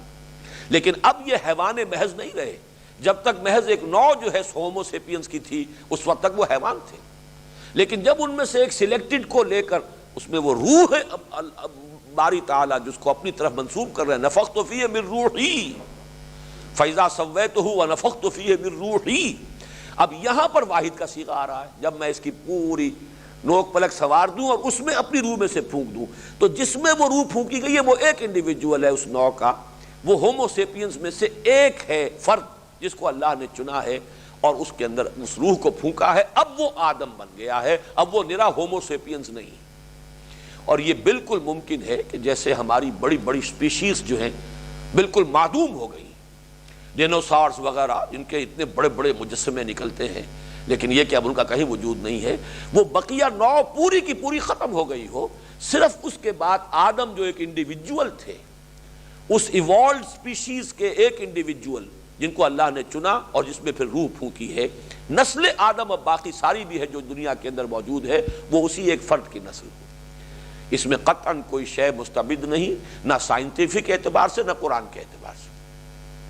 قرآن مجید میں اس کے شواہد جو ہیں موجود ہیں، اس لفظ میں بھی موجود ہیں، ان اللہ اصطفیٰ آدم و نوحا وآل ابراہیم وآل عمران علی العالمین، آدم کو بھی چنا ہے اللہ نے۔ چنا جاتا ہے کسی مجموعے کے اندر سے، کسی کوئی مجموعہ ہے آپ چن لیتے ہیں، جیسے میں کہا کرتا ہوں استفاء اور اجتباء کا فرق جو ہے کہ کوئی گلاب کا پودا ہے اس میں 10 پھول لگے ہوئے ہیں، کسی کا دستے ہنائی اس میں سے ایک پھول کو چن لیتا، یہ چننا ہے، باقی 10 بھی پھول گلابی کے تھے لیکن ایک چن لیا ہے، یہ اس کی قسمت ہے جس کو چن لیا ہے کسی کے دستے ہنائی نے۔ تو یہ ہے استفاء، پسند کر لینا، چن لینا۔ تو یہ در حقیقت استفاء کا لفظ جو ہے حضرت آدم پر بھی اس کا اطلاق ہوا ہے، ان اللہ اصطفیٰ آدم و نوحا وآل ابراہیم وآل عمران علی العالمین۔ ظاہر بات ہے کہ اگر آل ابراہیم کو چنا ہے تو پوری نوع انسانی میں سے چنا ہے، نوع انسانی تھی، پوری نسلیں تھیں، ان میں سے آل ابراہیم چنے گئے ہیں۔ تو اسی طریقے سے عین ممکن ہے، میں یہ سارے امکانات کے درجے میں رکھ رہا ہوں، لیکن میں یہ بتا دینا چاہتا ہوں کہ یہ تصورات کمپیٹیبل ہیں، یہ ریکنسائل کرتے ہیں قرآن کے بیان کے ساتھ، ایسا نہیں ہے کہ ریکنسائل نہ کر سکتے ہو۔ باقی کسی کا تصور یہ ہو کہ مٹی سے ہی ایک مجسمہ بنا کر پھونک ماری گئی، یا یہ کہ وہ مٹی آسمان پر لے جائی گئی اور وہاں سے پھر ان کو نیچے اتارا گیا، تو اس میں بھی کوئی بات نہیں۔ جو شخص یہ مانتا ہے وہ بھی خلاف قرآن میں اسے نہیں کہوں گا، قرآن مجید میں اس کا بھی امکان موجود ہے۔ اور یہی در حقیقت قرآن مجید کے اعجاز کا بہت اہم پہلو ہے۔ ایک عام آدمی کی ذہنی سطح پر بھی اصل بات تو یہ بتانی اللہ نے بنایا، خالق وہ ہے، یہ بات ہے جو سمجھانی ہے ہر ایک کو، ایک خالق ہے، اس نے تمہیں بنایا، وہ تمہارا مالک ہے اور تمہیں اس کے پاس واپس بھی جانا ہے، انا للہ و انا الیہ راجعون، اصل بات تو یہ بتانی ہے۔ باقی یہ کیسے بنایا، کن مراحل میں سے بنایا، کن مدارج میں سے بنایا، کس شے سے بنایا، اب اس میں جو وسعت ہے قرآن کی کہ صرف تراب نہیں کہا، کہ یہ بھی کہا جا سکتا ہے، بہت ٹیکسنگ کر رہا ہے قرآن، ذہن پر بوجھ ڈال رہا ہے، من صلصال من حمأ مسنون، اتنے ثقیل الفاظ، اور یہ سورہ ہجر میں 3 دفعہ آئے ہیں، یہ پوری کی پوری ترکیب جو کہ تو من صلصال من حمأ مسنون۔ تو یہ جو ہے آخر اس میں کوئی حکمت ہے، اس میں اشارے ہیں اہل علم کے لیے، اسی میں وہ بات چیز مضمر ہے کہ جب تمہارا علم بڑھے گا، جب تم سمجھو گے ان چیزوں کو، تب تم پر یہ حقیقت اور مبرہن ہو جائے گی۔ سنوریہم آیاتنا فی الآفاق وفی انفسہم حتی یتبین لہم انہ الحق، ہم انہیں اپنی نشانیاں دکھائیں گے آسمانوں میں اور زمین میں، یہاں تک کہ یہ حقیقت ان پر بالکل منکشف ہو جائے گی، آسمانوں میں زمین میں ان کی اپنی جانوں میں نشانیاں دکھائیں گے کہ یہ بات مبرہن ہو جائے گی، یہ قرآن حق ہے، سرتا سر حق ہے، اس کے اندر جو کچھ اللہ نے ہمیں بتایا ہے وہ سب کا سب صحیح ہے، درست ہے۔ تو یہ اس اعتبار سے یہ جو آج تو ہم صرف ایک ہی آیت تک رہ گئے، اس لیے کہ اس میں بہرحال یہ تمہیدی مضامین ہو گئے، وَإِذْ قَالَ رَبُّكَ لِلْمَلَائِكَةِ إِنِّي جَاعِلٌ فِي الْأَرْضِ خلیفہ، اور یاد کرو جب کہ کہا تھا آپ کے رب نے فرشتوں سے میں بنانے والا ہوں، میں فیصلہ کر چکا ہوں زمین میں ایک نائب یا ایک خلیفہ بنانے کا۔ قَالُوا أَتَجْعَلُ فِيهَا مَن يُفْسِدُ فِيهَا وَيَسْفِكُ الدِّمَاءَ، انہوں نے کہا کہ پروردگار کیا تو اس میں بنائے گا اس کو جو اس میں فساد مچائے گا اور خون ریزی کرے گا، وَنَحْنُ نُسَبِّحُ بِحَمْدِكَ وَنُقَدِّسُ لَكَ، جبکہ ہم آپ کی تسبیح میں لگے ہوئے ہیں، آپ کی حمد کے ساتھ اور تقدیس کر رہے ہیں آپ کی۔ قَالَ إِنِّي أَعْلَمُ مَا لَا تَعْلَمُونَ، اللہ نے فرمایا میں جانتا ہوں جو تم نہیں جانتے۔ اب اس میں ایک سوال تو یہ پیدا ہوتا ہے کہ فرشتوں کو کیسے یہ معلوم ہوا کہ آدم یا اس کی ذریت جو ہے زمین کے اندر فساد کرے گی؟ جس کا سیدھا سا جواب بالکل تشفی بخش وہ یہ ہے کہ خلیفہ کے لفظ میں یہ شے مضمر ہے کہ اسے آٹونومی دی جائے گی۔ آٹونومی ہوگی، جہاں اختیار ہے اس کے غلط ہونے کا اور غلط استعمال ہونے کا امکان موجود ہے۔ جہاں اختیار نہیں ہے، فرشتے جو ہیں وہ تو جو حکم ہے وہی کرتے ہیں، کوئی اختیار نہیں، دے ہیو نو چوائس۔ اہل سنت کا مجمع علیہ عقیدہ یہی ہے، لہذا کوئی فساد کا سوال نہیں۔ لیکن جہاں آٹونومی ہوگی، جہاں چوائس ہوگا، جہاں اختیار ہوگا، جہاں اس کے صحیح استعمال ہونے کا امکان ہے وہاں غلط استعمال ہونے کا بھی امکان ہے۔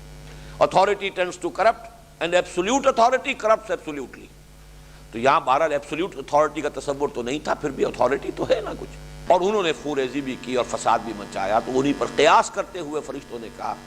کہ یہ اگر اس کو خلافت دی جائے گی اور اسے وہ اختیار دیا جائے گا، وہ آٹونومی ہوگی، تو یہ فساد بھی زمین میں مچائے گا اور خوریزی کرے گا۔ وَنَحْنُ نُسَبِّحُ بِحَمْدِكَ وَنُقَدِّسُ لَكَ، واو یہاں پر واو حالیہ درا حالے کے ہمیں کوئی ضرورت محسوس نہیں ہو رہی پروردگار ہمیں یہ بتایا جائے کہ آخر ضرورت کیا ہے کسی کو خلیفہ بنانے کی، جبکہ حال یہ ہے درا حالے کے ہم آپ کی تسبیح میں لگے ہوئے حمد کے ساتھ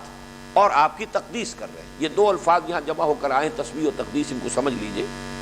اگرچہ پاکی بیان کرنا، پاکی بولنا، ان دونوں کا ایک لفظ میں ترجمہ کیا جائے تو یہی ہے، لیکن تسبیح کا لفظ بنا ہے سبح سے، سبح کے معنی تیرنا۔ کوئی شے تیزی کے ساتھ حرکت کرے، اگر وہ پانی میں تیزی سے حرکت کر رہی ہے تو ڈوبے گی نہیں، سطح پر برقرار رہے گی۔ اگر وہ ہوا میں تیزی سے، خلا میں تیزی سے حرکت کر رہی ہے تو اپنے مدار پر اور اپنی سطح پر برقرار رہے گی۔ تو اس کے اندر ایک حرکت تیزی کے ساتھ، گرم جوشی کے ساتھ، یہ جو ہے سرگرم ہونا، یہ اس لفظ کے اندر موجود ہے۔ کسی کے حکم کی بجا آوری میں سرگرمی دکھانا، اور اس درجے کہ اس کا ہر حکم جو ہے اس کے لیے واجب الاطاعت ہو جائے، تو تسبیح کا یہ اصل مفہوم ہے جو تقدیس سے اسے علیحدہ کرتا ہے۔ تقدیس کا مفہوم اعتقاد کے اعتبار سے زبانی طور پر اور اقرار کے درجے میں کسی کی بڑائی، کسی کی بزرگی، کسی کا ہر نقص سے، عیب سے پاک ہونا، یہ تقدیس ہے۔ اس میں اعتقاد اور نظری اور فکری ایلیمنٹ زیادہ ہے۔ تسبیح اپنے عمل سے، اپنے رویے سے ظاہر ہو جائے کہ یہ اس کی بزرگی، اس کی عظمت اور اس کے اختیار اور اس کے اقتدار اور اس کی عظمت کے سامنے اپنے آپ کو جھکائے ہوئے ہے، تو معلوم یہ ہوا کہ ہم آپ کے تمام فرامین، احکام، آپ کی تمام مشیتوں، آپ کے تمام ارادوں، جو بھی آپ کا حکم ہے، حکم بجا لا رہے ہیں پوری سرگرمی کے ساتھ اور آپ کے حمد کے ساتھ، شکر ادا کرتے ہوئے۔ یہ بڑا پیارا یہاں پر ہے نسبح بحمدک، اس لیے کہ گویا کہ ہم شکر ادا کر رہے ہیں کہ ہمیں آپ کے احکام کو بجا لانے کا موقع ملا۔ منت منہ کی خدمت سلطان ہمی کنی، منت شناس ازو کہ بخدمت بداشتت، ہم تو آپ کا شکر ادا کرتے ہوئے، آپ کا احسان مانتے ہوئے، آپ کی حمد کے ترانے الاپتے ہوئے، آپ کے احکام کی بجاوری میں پوری طرح سرگرم ہیں، اور جو بھی آپ کی تسبیح و تقدیس ہے اس کا حق ادا کر رہے ہیں، تو کوئی ضرورت کا احساس نہیں ہو رہا کہ جس کی وجہ سے خلافت دی جا رہی ہو اور کسی کو خلیفہ مقرر اور معین کیا جائے۔ فرمایا انی اعلم ما لا تعلمون، میں جانتا ہوں جو تم نہیں جانتے۔ اب اس کی مزید شرح جو ہے وہ آگے ہوگی انشاءاللہ کل۔ بارک اللہ لی ولکم فی القرآن العظیم ونفعنی وإیاکم بالآیات والذکر الحکیم۔